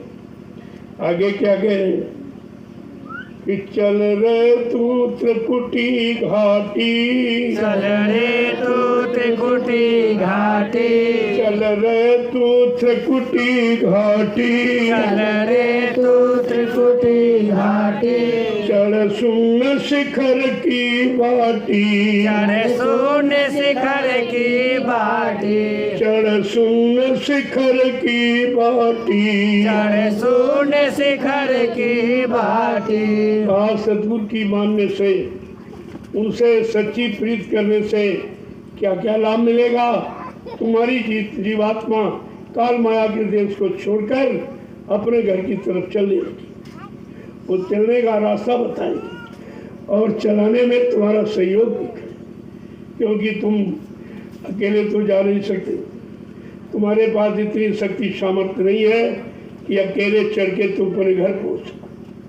तो कहा ये सब तुम्हारा काम करेंगे, और मतलब यानी आगे आपको बढ़ाएंगे कि महासुन की तोड़ी टाटी, महाशून्य की तोड़ी टाटी, महासुन की तोड़ी टाटी। महाशून्य की तोड़ी टाटी। या भंवर गुफा की हाटी, या भंवर गुफा की हाटी। देखो गुरु की मानने पर क्या क्या मिलेगा, कहाँ कहाँ कैसे कैसे ले जाएंगे। इतने कठिन मोड़ हैं, मतलब यानी बड़े टेढ़े मेढ़े रास्ते, भंवर गुफा जैसा, तो वहाँ बेचारा जीव कैसे जाएगा। कहा वो सब तुमको साथ में लेके घुमाएंगे और दिखाएंगे, कहीं ठहरने नहीं देंगे, रुकना नहीं देंगे, नहीं तुम फंस जाओगे। जब यहाँ गंदगी में फंसे हो तो वहाँ तो गंदगी है ही नहीं, वहाँ सब पाक साफ लोग, तुम्हारे लोग में फंस जाओ। वहाँ तो स्त्रियों का ऐसा सुंदरता का लोक है, यहाँ तो कुछ है ही नहीं। जब इस मल मूत्र और गंदगी के शरीर में फंस जाते हो तो वहाँ तो तुम निकल ही नहीं सकते। वहाँ भी तुमको गुरु की, हर लोक मंडल में गुरु की जरूरत है। जब तुम उनको अपना हाथ पकड़ा दोगे, उनकी पकड़ ढीली नहीं होती, वो वहीं छोड़ेंगे घर ले जाके। बीच में सब लोगों की सैर कराएंगे, अनुभव कराएंगे, दिखाएंगे, लेकिन यहाँ छोड़ेंगे नहीं, आप नहीं तो फंस जाओगे। फिर और ऐसे ऐसे ब्रह्मा ब्रह्मलोक में फंसे पड़े और विष्णु विष्णुलोक में फंसे पड़े और शिव जी शिवलोक में और राम जी साकेत लोक में और कृष्ण गोलोक में फंसे और देवी देवता देवलोक में फंसे। क्यों? उनको ले जाने वाला कोई गुरु नहीं, उनका कोई सच्चा साथी नहीं, उन पर हमदर्दी करने वाला आज भी अपने लोगों में फंसे पड़े हैं, उनकी जीवात्मा घर नहीं जा सकती। तो आप कितने उनसे भी अच्छे, ये तो कुछ नहीं तुम्हारे सामने, लेकिन तुम अपनी महिमा नहीं समझते कि तुमको जिसने पकड़ा वो कितना महान है, और उनको तो किसी ने पकड़ा ही नहीं, तो बेचारे अपने लोग में पड़े, वही रात सुख भोग कर रहे हैं, बार बार वही जन्म मरण का कारण बनाए। लेकिन तुमको तो निकलने का रास्ता मिला, तुम जिस लोक से तुम्हारी जीवात्मा जाएगी उस लोक के जितने हैं मंडलाधीश सब तुम्हारी आरती करें। यहाँ सदूर का जीव अपने घर जा रहा, हमें तो ऐसा रास्ता मिला नहीं, कोई बताने वाला गुरु नहीं मिला, हम तो वहीं कोई पड़े और ये अपने घर जा रहा। ये कितना भाग्यशाली है, ये है गुरु की महिमा। आगे क्या बता रहे हैं, एक एक चीज को कैसे। फिर सतपुरुष घर पाया, फिर सतपुरुष घर पाया, फिर सतपुरुष घर पाया, फिर सतपुरुष घर पाया, धुन बीना जाए बजाया, धुन बीना जाए बजाया। आज जैसे जैसे आगे आगे ले जाएंगे, हर लोक मंडल मुकाम से ले जाकर हर वहाँ के रहने वाले यानी मतलब मंडलाधीश से मुलाकात करें। कहा फिर आगे सतपुरुष का दरबार, वहाँ आपको पहुँचाया जो जीवात्माओं का घर है। तुम्हारे घर की बाउंड्री यहाँ से शुरू होती, सतलोक अलमलोक अगम और अनाम में समाप्त होता है। असली मुकाम यहाँ, ये तो पूरी बाउंड्री है सतलोक से लेकर और अगम लोक तक, अनामी धाम तक। कहते क्या है, फिर सत्य पुरुष घर पाया, गुरु की दया से फिर अपने सत्य पुरुष का जो सबका मालिक है, सबका सृजनहार, सबका रखवाला है, उसका घर पाया। वहाँ पहुँची और धुन बीना जाए बजाया।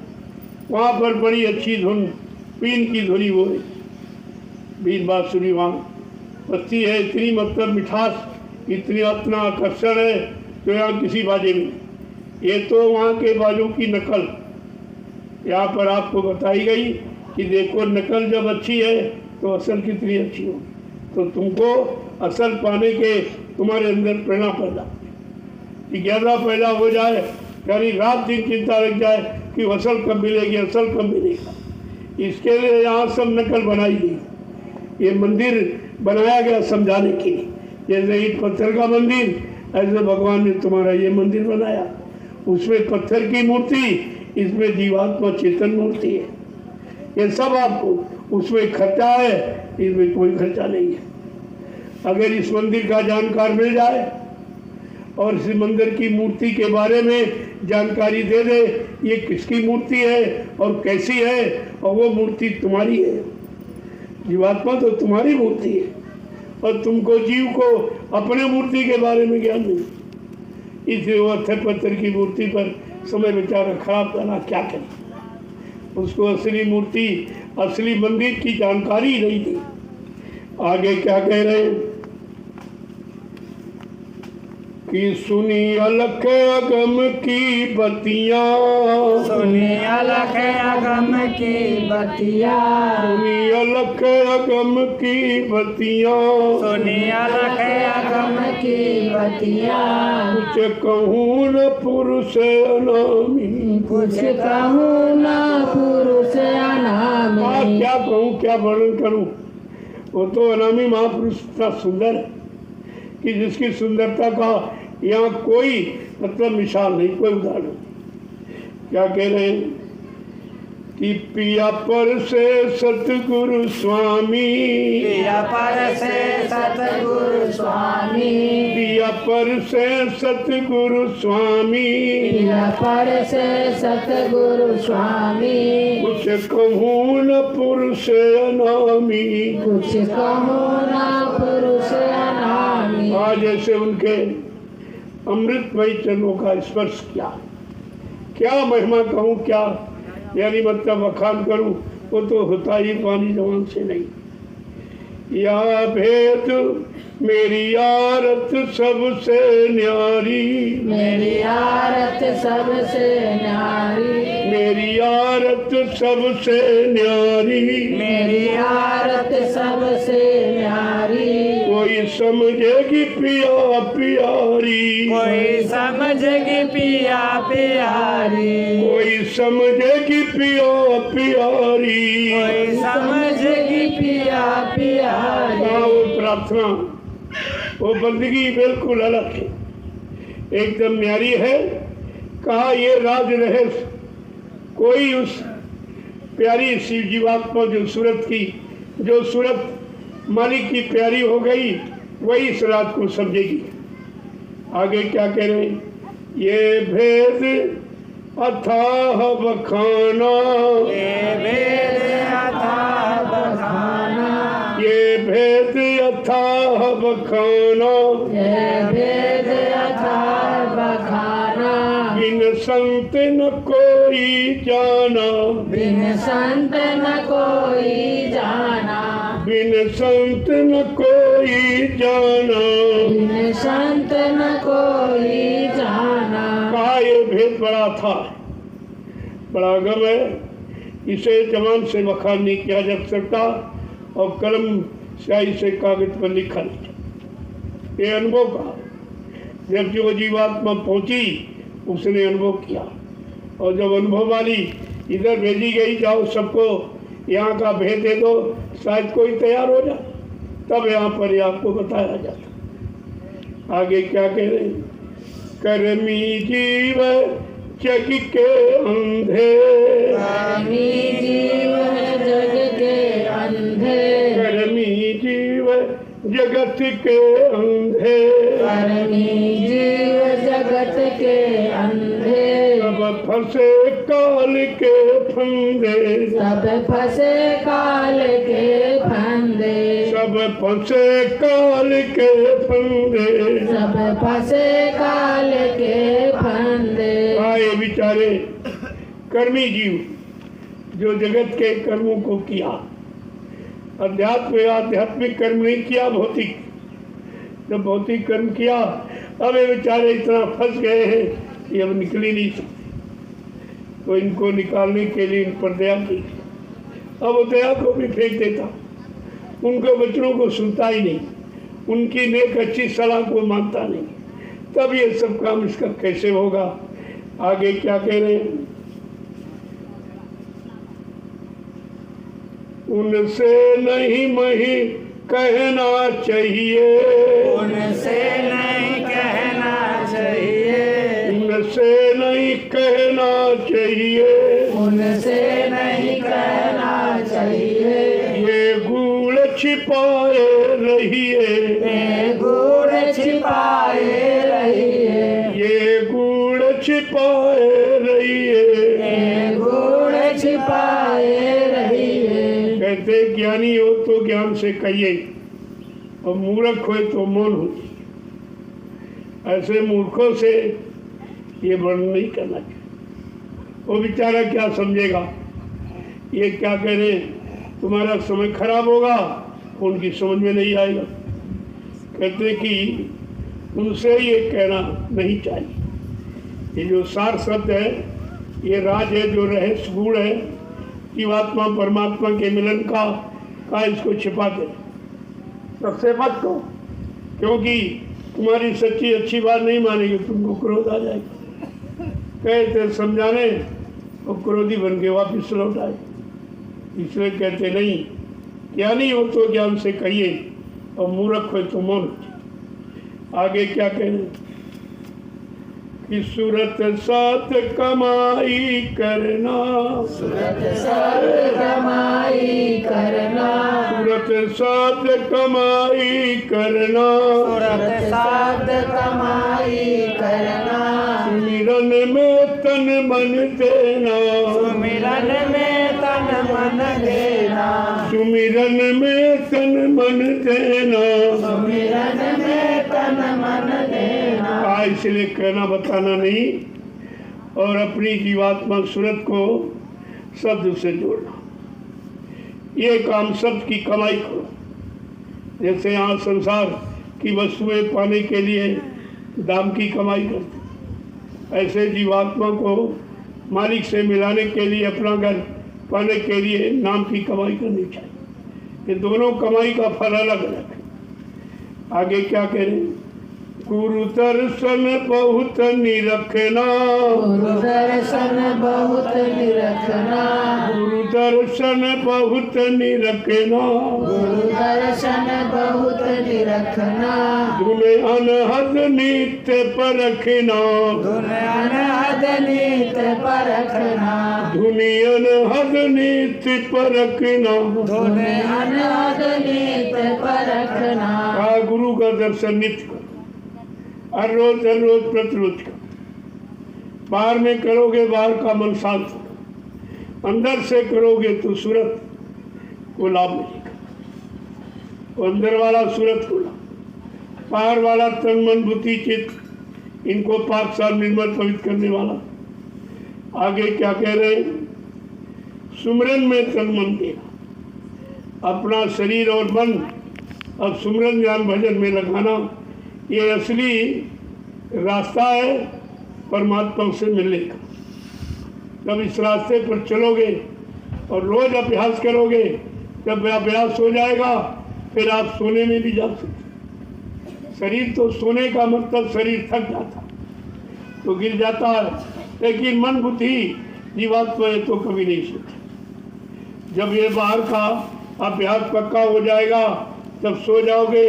कहते हैं भी कान में उंगली डालो और सो, ध्यान करते करते, नाम लेते लेते, रूप देखते देखते, आवाज़ सुनते सुनते सो जाओ, तो तुम्हारा सोना भी भजन में मान लिया जाएगा।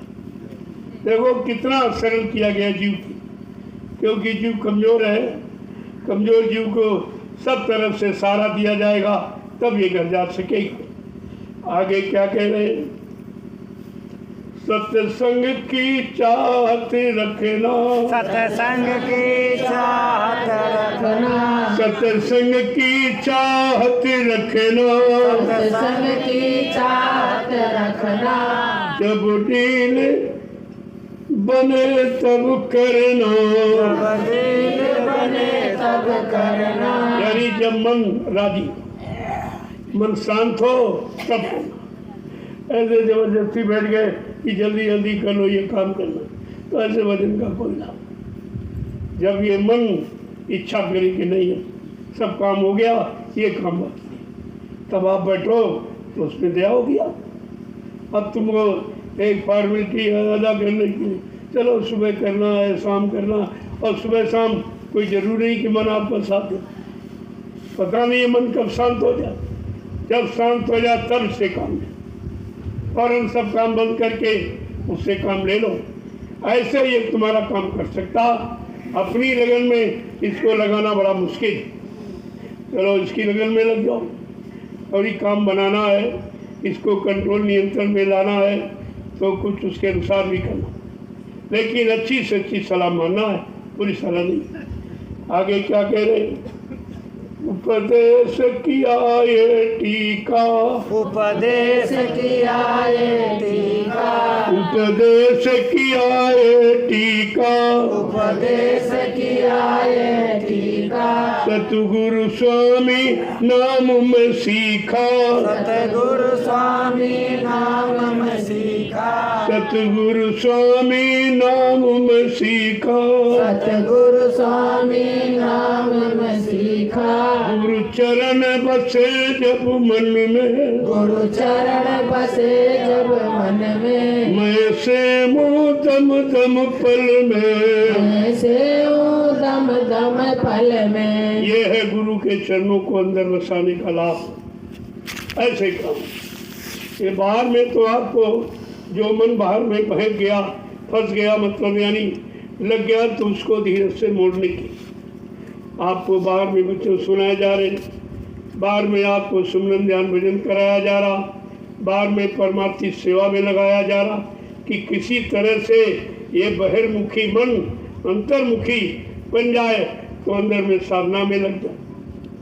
प्रयास तो यह किया जाए, तुम्हारे साथ निरंतर प्रयास किया जाता, किसी समय बंद नहीं रखा जाता। और इसीलिए वो भी सुमरन ध्यान भजन करते, क्योंकि जीव तो करता नहीं है तो उसके बदले भी तो करना है।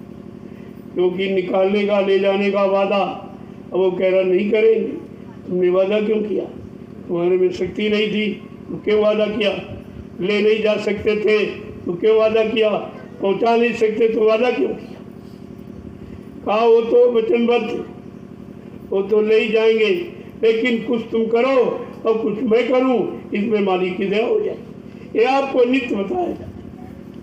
महापुरुषों ने यही कहा रे भाई, कुछ तुम करो कुछ मैं करूं, और कुछ में तुम्हारे करने में मालिक की दया हो जाए। तो आपको करना ही काम, केवल निमिष मात्र वो भी आप नहीं करते। जरूर नहीं करते तो सेवा में लग जाओ, ये तो कर सकते। देखो भजन में नींद आ सकती, सत्संग में नींद आएगी, लेकिन सेवा में नींद, मिट्टी ढोने में नींद नहीं आ सकती। तो कितना सेवा कितनी अच्छी है जो तुमको तंगा उंगाई जमुआई ये सबसे बचा रही है। इसलिए कलयुग में संतों ने परमार्थी सेवा का महत्व रखा। इसमें आज जागते रहोगे, सो नहीं सकते, और तो सब में सो जाओ। भजन करने में नींद आएगी, सत्संग सुनने में नींद आएगी, लेकिन सेवा में नींद नहीं। मिट्टी ढोने उसमें क्या कैसे नींद?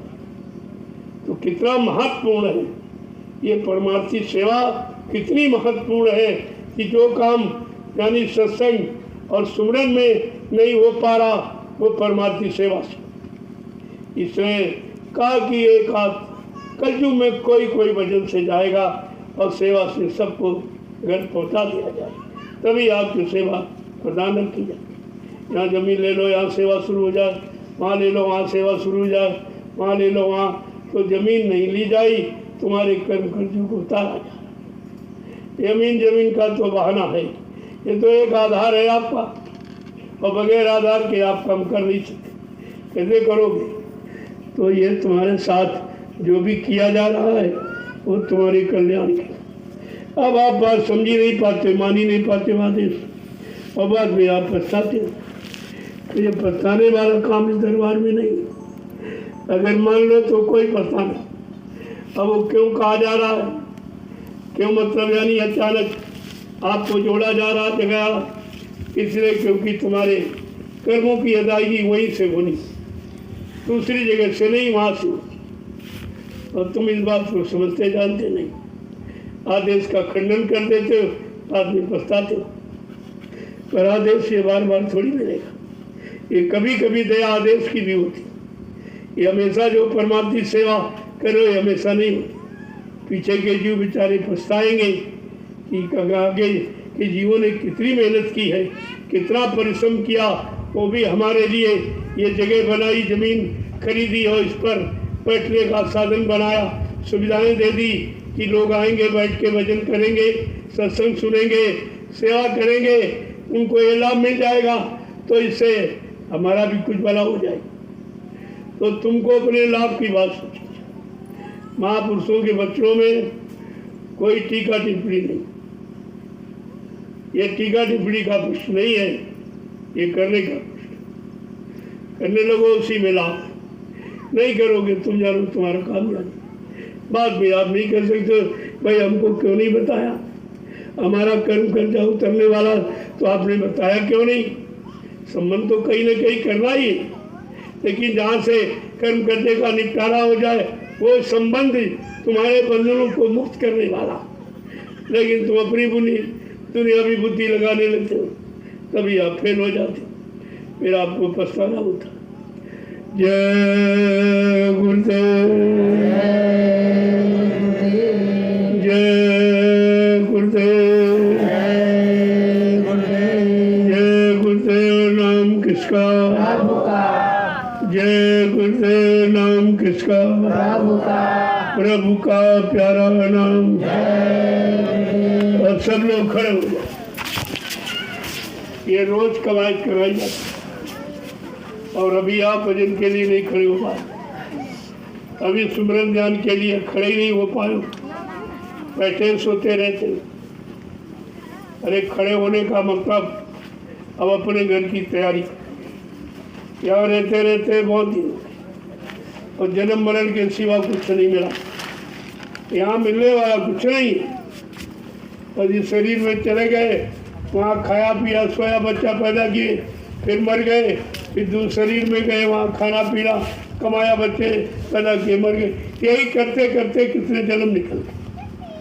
अब ये अवसर आया है, इस गंदगी से छुटकारा पा लो, अपने घर की तैयारी कर लो। नहीं तैयारी कराने वाला फिर दोबारा नहीं आएगा, ये दोबारे का काम नहीं है। की बात सिंह दहन सतगुर गहन, केला फरे एक बार, क्रिया तेल हमीर चढ़े न दूजी बार। कहा ये दोबारा के लिए नहीं, एक ही बार में अपना काम करा लो, अपने घर पहुंच जाओ। इतना यानी मतलब बहुत छोटा, कोई विशेष भारी काम नहीं, कोई तपस्या नहीं, कोई त्याग, छोटी मोटी तपस्या, कभी धूप में, कभी बरसात में, कभी जाड़े में आपको खड़ा करके तपस्या का कोटा भी पूरा करा दिया जाए। क्योंकि यहाँ का विधान है बगैर तपस्या के कोई चीज़ मिलेगी नहीं, तो उसका विधान भी पालन हो गया और आपसे तपस्या करके परमात्मा की सेवा भी करानी। देखिए कितना बड़ा लाभ है, ये सब लाभ मिलने वाला। और जहाँ अपनी बुद्धि लगाओगे वही लाभ खत्म हो जाएगा, तो बाद में आपको पछताना होता। अरे वो तुम्हारा हित करेंगे, जो हित करने आए, जो तुम्हारा हित जानते हैं कहाँ से होगा, किससे होगा, इसीलिए वो बताते हैं। मतलब तुम अपनी बुद्धि लगा के और आदेश खंडन कर देते, आदेश का लाभ चला जाता, फिर ये लाभ आपको मिलेगा नहीं।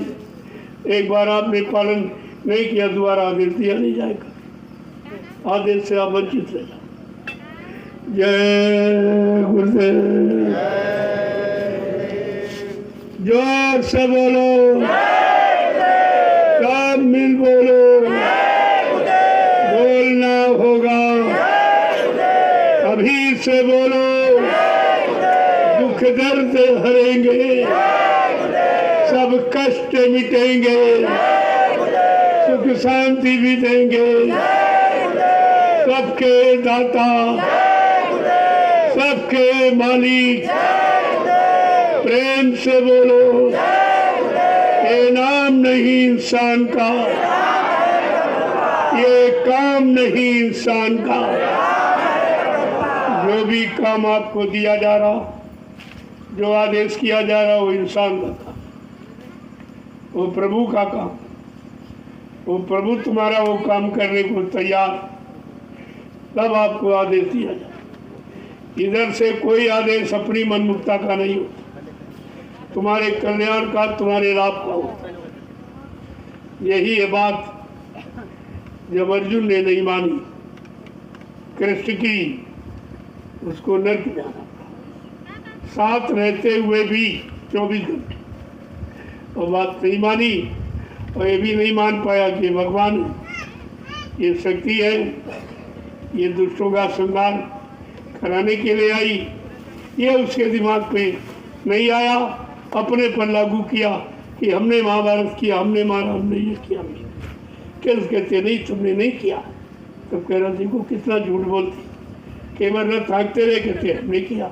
अरे कहा वो महाभारत तुमने जीता हमारी दया से, अगर दया न होती तुम कभी खत्म हो गए थे। तो बात बहुत देर में समझ, जब अर्जुन जैसा ज्ञानी नहीं समझ पाया तो तुम कैसे इतनी जल्दी समझ पाओ। इसीलिए तुम्हारे साथ में नित्य समय दिया जा रहा, शायद कभी न कभी वचन असर कर जाए, कभी न कभी मान्यता कर बैठो, कभी न कभी अपना काम बनाने के लिए चल पड़ो, तो तुम्हारा काम हो जाएगा। वो तो निरंतर आपके पास, उन्होंने तो केवल महाभारत में वचन सुनाया, आपको रोज सुनाया जाए, और ये वचन सुनाए नहीं, केवल मार काट करने के वचन सुनाए, इनको मारो, उनको मारो, उनको मारो। पहले ये कहा और कहा इनको मारो, उनको मारो, और बाद में कहा रे तुमने तो मनुष्य हत्या की, और मनुष्य हत्या का बहुत बड़ा पाप, तुम पाँचों जाओ नरक में। बेचारे हिमालय पर चले गए और आत्महत्या कर ली, गल गए। सब भगवान और भक्त दोनों आत्महत्या और दोनों प्रेतियों में चले गए। उनका छुटकारा नहीं हुआ, तुम्हारा कैसे हो? तुमको ये सब इतिहास पढ़ना चाहिए, जिनको भगवान का और भक्त का, ना भक्त का ना भगवान का, जब किसी का कल्याण नहीं हुआ तो तुम्हारा कैसे हो जाए? तुम तो भक्त भगवान कुछ भी नहीं हो, लेकिन तुम्हारे साथ भला करने वाला है, तुम्हारा भला करने वाला है, इसलिए तुम्हें चिंता नहीं। कहते जीव मत करना फिक्री, अरे तू क्यों फिक्र कर रहा? तेरे बस का तू है ही नहीं, फिर तू चिंता क्यों करता? फिर अब उन्हीं पर सौंप दे कि तुम जानो तुम्हारा काम। कृष्ण यही कार्य तू नहीं कुछ समझ पा रहा, तेरी बुद्धि नहीं काम कर रही, तो हमारे पर समर्पित कर दे, लेकिन नहीं सौंप। तो अहंकार जब घुस जाता है, जब बुद्धि में कुबुद्धि आ जाती, तब अच्छी सच्ची बात समझ में नहीं, तब गुरु भी और समझाने वाला भी दुश्मन दिखाई देता। अभी तो आप समझते नहीं हो। जय गुरुदेव। चलो आप लोग, शाम को मिलूंगा, सबसे मिलता हूँ, रोज मिलता हूँ, प्रसाद देता हूँ। फिर बार बार ये समय खराब न करो, समय सेवा में रखो। सेवा इसीलिए आपको यहाँ ले आया गया, दयाल बाग में किस लिए आपको लाया गया? क्योंकि तुमने इन पेड़ों के फल खाए, इनका कर्जा है आप पर, तो इनकी गुड़ाई है, इनकी सफाई है, सिंचाई है, दवा देना, मतलब यानी ये सब काम कर दो तो इनका कर्जा आप पर खत्म। तो कितना गुण राज है ये, कर्म कर्जे की अदायगी का बहुत गुण राज। इसको आप इतनी जल्दी नहीं समझ पाओगे, जब सत्संगों में आओगे तब तो तुम्हारी गैरहाजिरी रहती। जब बच्चा रोज स्कूल जाता तब तो फेल ही हो जाता, तो तुम तो कभी कभी आते, तुम कैसे पास? तुम तो कभी कभी, कभी महीना, कभी 2 महीना, कभी 4 महीना। अरे 8 दिन बच्चा स्कूल न जाए तो कोर्स उस पर भारी हो जाता, फिर उसका मन नहीं रहता कि ये पूरा कैसे करे, ये तो बहुत कोर्स हो गया। तो जब रोज आते जाते रहोगे तो तुम्हारे पर भार नहीं लगेगा। और आप कर नहीं पाते, कोई तो साल के बाद आता। दिखाती ये है, बरत दिवस नहीं कर सके ताको लागे दोस्त, कहे कबीर तादास की कभी न हो वह मोक्ष। कहते बरत दिवस, पहले तो रोज करो, हर दिन करो, हर सप्ताह में करो, एक पखवाड़ा 15 दिन में, 1 महीने में, 3 महीने में, 6 महीने में, अगर साल में भी एक बार नहीं करता ताको लागे दोस्त, उसको दोष लगता है। सत्संग में आपकी हाजिरी ज़्यादा होनी चाहिए, संसार में कम। जहाँ हाजिरी ज़्यादा होगी वहाँ सफलता है। अगर हाजिरी आपकी कम हो जाए तो कहते इसका तो मतलब यानी समय कम हो गया, अटेंडेंस 60 हो गई, अब ये परीक्षा भी नहीं बैठी। फिर भी नियम बनाओ, तो इधर तुम्हारा सब 60 ही 60, कभी आते ही नहीं हो। आए तो 2 दिन पहले काट लिए और बाद में 2 दिन पहले बन गए, तो मिला क्या? बीच में फंस के रह गए। पहले क्या बताया गया और अंत में क्या दिया गया? क्योंकि कथा के आधे ही तो प्रसाद बढ़ता है, असली प्रसाद तो समय के बाद ही आपको वो लक्ष्मण रेखा जो 5 दिन की 3 दिन की खींच दी जाती है, उसमें आपका काम हो जाएगा। नहीं तो एक ही दिन न कहे, ये 5 दिन 3 दिन सत्संग क्यों रखा जाता कि इतने दिन में तुम्हारे पास तक लाभ पहुंचा दिया जाएगा, ये इसलिए समय निर्धारित होता। बात तो आप समझते नहीं हो। जय गुरुदेव। अब आप लोग चलिए, तो एक जमीन आपकी खरीदी, वैसे अभी कम है, गुरु परिवार को देखते हुए तो कम ही। जब परिवार बढ़ता है तो एक मकान में गुजारा नहीं, तो अलग अलग कहाँ सस्ता मिला भाई वहाँ मकान बना दिया। परिवार के कुछ लोग दूसरे कुछ मकानों में जाने से कोई अलग नहीं हो गए, वो तो रहने की व्यवस्था है। ऐसे आश्रमों का निर्माण जो किया गया है, ये सब एक ही व्यवस्था है। अब एक जगह नहीं रह सकते, इतनी जगह आपको कहीं नहीं मिलेगी कि 45 करोड़ जीवों को आप रख सकते। अगर सब लोग आ गए तो कहाँ रखोगे? ये तो नहीं कह सकते हो कि आप गुरु भाई नहीं हो, आप गुरु के शिष्य, इस गुरु के तुम, उसी गुरु के वो, कोई अंतर अलग नहीं है। अलग हो जाने पर, नाराज होने जाने पर, कहीं चला जाने पर ये बंटवारा नहीं होता है। गुरु परिवार का बंटवारा ऐसे नहीं होता है। वो तो बात आपको सोचनी चाहिए। अब धीरे धीरे अगर सब आ जाएंगे तो कहाँ बैठा लो, तो जगह तो कम है आपके पास। इसलिए आपकी गाड़ी कमाई और कहाँ खर्च की जाए जिससे आपको परमार्थी लाभ मिल सके। यही एक रास्ता है कि भूदान, जमीन का दान, इससे बढ़ के कोई सेवा नहीं। क्योंकि ये दान कभी खत्म नहीं। जमीन को कोई चुरा नहीं सकता, पानी बहा नहीं सकता, अग्नि जला नहीं सकती, हवा उड़ा नहीं सकती। ये ऐसा दान है और इस दान से तुम्हारा भी भला, तुम्हारे कर्म कट जाएंगे और जो तुम्हारे धन से व्यवस्था बनेगी आगे आने वाले लोगों की, वो भी लाभ आपको मिलेगा। ये तो लाभ कहीं आपको नहीं, किसी को रुपए पैसे दे दो कोई लाभ नहीं मिले। आपने दे दिया कि बड़े भाव में आके, और दे तो आपने दिया है और परिणाम भूल गए कि तुमने दिया, फिर उसको लेने के लिए आपको आना पड़ेगा, फिर तुम्हारा कर्म बंधन बन गया। इसीलिए आँख खोल के तो जहाँ तुम्हारी सेवाओं का परमार्थ मिले, ऐसे जिसको दे दोगे हमदर्दी में, वो हमदर्दी तुम्हारा फंसाव बन जाएगी। तुम्हारा आज आपने दिया, कल लेने के लिए आना पड़ेगा, तो आप फिर वही आगे, फायदा क्या निकला। दान देने का मतलब ऐसा दिया कि वो कभी मतलब यानी उससे कम नहीं किया, हमेशा ज़्यादा ही होता है, दिन दिन बढ़ता रहता है। लोगों को लाभ देने के लिए कोई न कोई व्यवस्था बनती रहती है। सब प्रेमियों का धन भी लगता रहता है, सबका परमार्थ बनता रहता है, कर्म कर्जे की अदायगी होती रहती। कितने काम आपके हो रहे जमीन के द्वारा। वैसे जमीन तो जमीन है, सबके पास है, लेकिन ये काम किसी ने, और तुम भी नहीं कर सकते।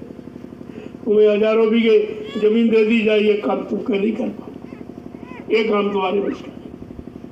तो धन का मतलब है, धन भी खुश होता है कि इस व्यक्ति ने हमको अच्छी जगह लगाया, लोग हमारी कदर करें, हमारे द्वारा अच्छी सेवा, अच्छा संदेश पा रहे हैं, हमारे द्वारा बैठ के भजन कर रहे हैं, इतना, तब वो अपने आप को खुश होता कि हमारी सेवा बहुत अच्छी जगह और आपके सामने लगाई जा रही। क्योंकि हमको तो चाहिए नहीं, मैं क्या करूँगा, और आप जो काम नहीं कर सकते हो उस काम में हम आपकी लगा देंगे। तो देखो, जरूरत पड़ी अपने आप, कहीं खोजना नहीं पड़ा, कितनी जमीन आपको मिली है अपने आप स्वेच्छा से। इसका मतलब है कि मालिक की मौज है और मालिक को ये करना इस समय बहुत जरूरी, तभी होगा। ये किसी की मेरे भी बस की बात, मैंने तो कभी सोचा भी नहीं था। अचानक खबर मिली, पहुंच गया, और अचानक कल बात 2 मिनट। अरे जब कर्म कर्जे की अदायगी का माध्यम, तो उसमें तेजा मत क्या, उसमें क्या सोचा। भाई पैसा कोई साथ थोड़ी जाएगा और जमीन भी साथ नहीं जाएगी, लेकिन पैसा उस जमीन पर लगे जिस जमीन से लोगों को लाभ मिले, इसको कहते हैं परमार्थी लाभ। और ये कोई नहीं करे, और किसी ने किया नहीं। बड़े बड़े मंदिर बने, धर्मशाले बन, जगह जगह ये सब बना दिए गए, लेकिन ये लाभ नहीं, ये चर्चा ही नहीं कही, और ये सेवा का भाव किसी में पैदा नहीं।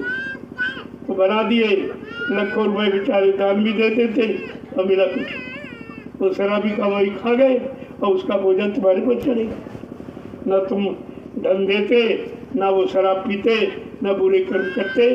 तो बुरे कर्म क्यों किए? तुम्हारे धन के द्वारा।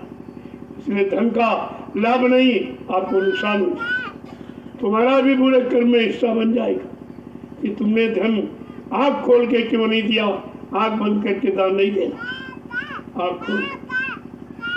इसलिए कलयुग में ये प्रधान है कि आँख खोल कर सेवा। ये मतलब धन शब्द नहीं जोड़ा, सेवा शब्द, कि आपको सेवा देनी है, सेवा करनी, जब सेवा का भाव रहेगा तब अहंकार नहीं जन्मेगा। आप गिनती करना भूल जाओगे, हमने कितना दिया। ऐसे तो जहाँ बैठोगे वहाँ चर्चा कर दोगे, हमने इतना दिया, हमने इतना दिया, वो आपका सब बेकार। कह दिया तो चाह गए। दान का मतलब देकर भी नहीं दिया, भूल गए, बस उतनी बात दिया। नहीं भाई, हमने नहीं दिया, मालिक की मौज थी तो करा लिया। हम कहाँ करने वाले, हमें क्या मालूम कहाँ किया जाता, कैसे।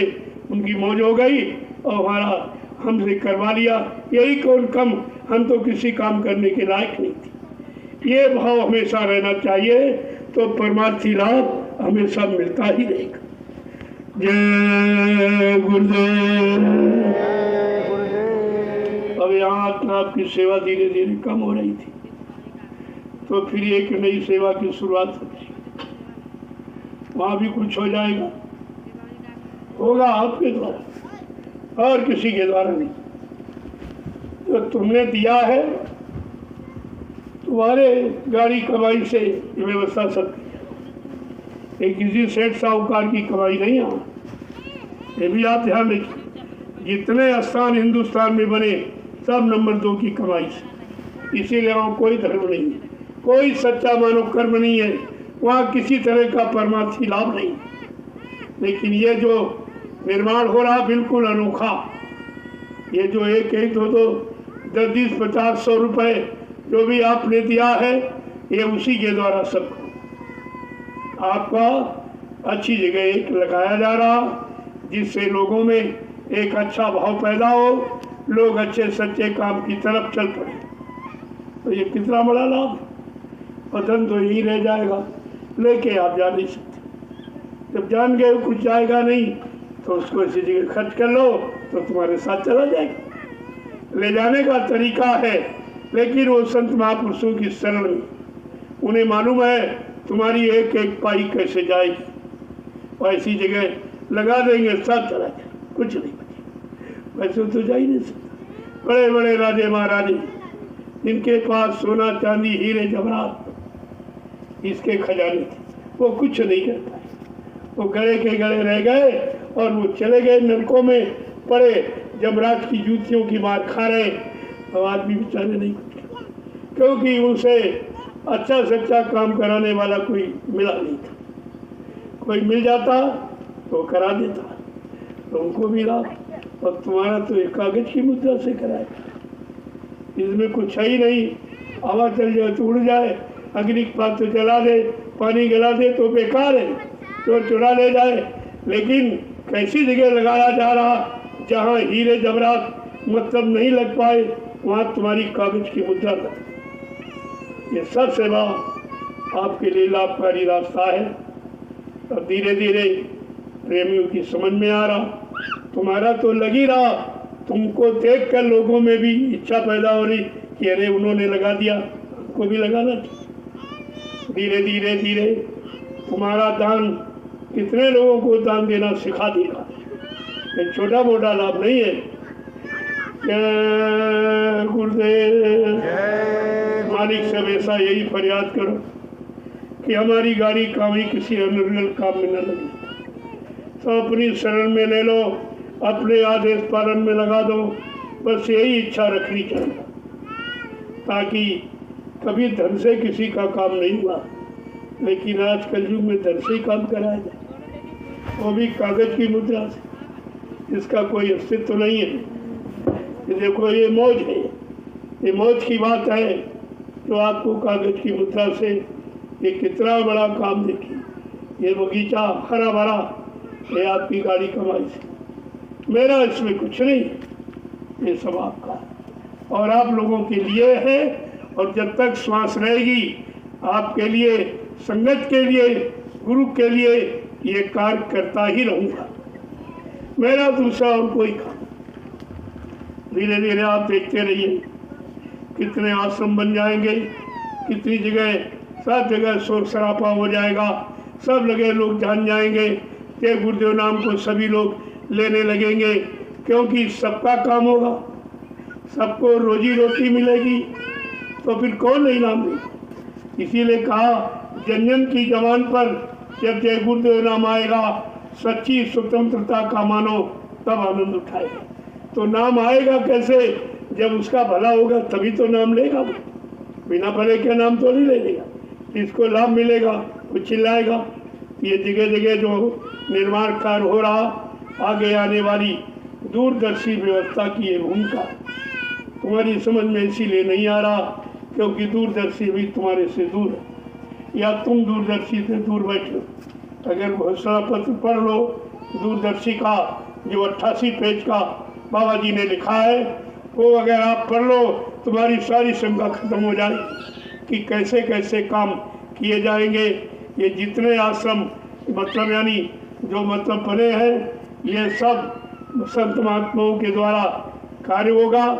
केंद्र में 25 महात्मा होंगे, इसी तरह प्रांत में, जिले में, तहसील, ब्लॉक, न्याय पंचायतों में उन महात्माओं के द्वारा देश का संचालन किया जाएगा। ये गुंडे लफंगों से नहीं, ये झूठ बोलने वाले, वादा खिलाफी करने वाले, ये टैक्स लेने वाले, लोगों को तंग मजबूर करने वाले, गरीबी में डालने वाले, बेरोजगार बनाने वाले, ऐसे लोगों से काम नहीं होगा। अब ये व्यवस्था बदलने वाली, तो व्यवस्था बदलने के पहले अरे स्थान भी तो कहीं बन जाए। ये व्यवस्था बदल जाएगी, कहाँ रखोगे लोग, कहाँ से संचालन होगा? इसलिए जगह जगह आश्रमों का निर्माण होना बहुत जरूरी। हर प्रांत, हर जिले, हर तहसील, हर ब्लॉक, हर नया पंचायत में ये व्यवस्था होनी चाहिए। तो धीरे धीरे आप देखते जाइए, ये सब काम व्यवस्था आने के पहले। अगर पहले नहीं होगा और व्यवस्था आ गई तो अचानक कहाँ बैठ के आप करोगे? तब आप कहोगे रे, जब मालूम था व्यवस्था इतने पहले बना दी गई, नामांकन पहले कर दिया गया, तो इतने दिनों में आपने व्यवस्था बनाई क्यों नहीं? क्या करते रहे आप अपना पेट भरते रहे, अपना ऐशो आराम करने का सब सामान इकट्ठा करते रहे प्रेमियों का। तो ये तो हानि है, ये तो नुकसान बाद में इनको पता चलेगा जो सेवाएं वसूल रहे। तो काम कुछ नहीं, ये अपना भी आगे खराब कर रहे हैं और प्रेमियों का भी खराब। ये तो डबल नुकसान कर रहे। कितना भारी खामिया जाओ, कितने जन्म लेने पड़ेंगे। अभी इनको होशोहवास है, बिल्कुल बेहोश है। कौन देख रहा, कौन सुना? बाबा जी मर गए, वो तो आएंगे नहीं देखने। इस तरह का ये जो भाव इनके अंदर पैदा हो गया, वही भाव इनको पाप कर्मों में डुबा रहा। इनकी समझ में नहीं आ रहा कि महापुरुष कभी मरता ही नहीं, ये नहीं इनको मालूम। वो तो जीवन धारण करते हैं और काम करके परीक्षा से चले जाते और जरूरत पड़ेगी फिर आ जाते। उनको कौन भेज सकता, कौन बुला सकता? जय गुरुदेव। अब आप लोग चलिए सेवा चलो, जो कहीं सेवा थोड़ी बहुत रह गई हो कर लो। अभी 2-3 दिन के बाद जब वो काम हो जाएगा तब आपको वहाँ करना। वैसे मालिक की मौज हुई तो 15 अगस्त का कार्यक्रम उसी भूमि पर। पहले एक दिन भूमि पूजा हो, भूमि का पूजन होगा, इसके बाद यहाँ तो बहुत कार्यक्रम हो चुके, वहाँ भी जरूरी है। कार्यक्रम का मतलब केवल प्रचार है, वहाँ क्षेत्र में जानकारी हो जाए सब, और सब जान जाएंगे तो उसी में से मानने वाले भी निकल आएंगे, तुम्हारा सहयोग करने वाले भी निकल आएंगे। जब तक जानकारी उन्हें क्या मालूम है सब क्या, उन्हें पता नहीं है ये क्या है।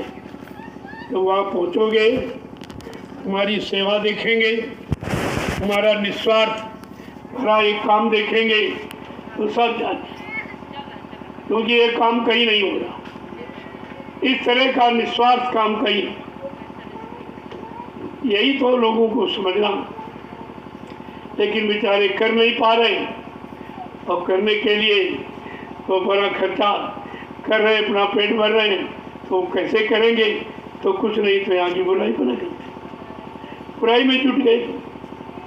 ये और अच्छा है, और प्रेमियों का भला है, बुराई करके इनके पाप कर्म के बोझे को ढोगे तुम तो कितना ढोगे, कितने जन्म लेने पड़ेंगे, सब इनके होश में नहीं है।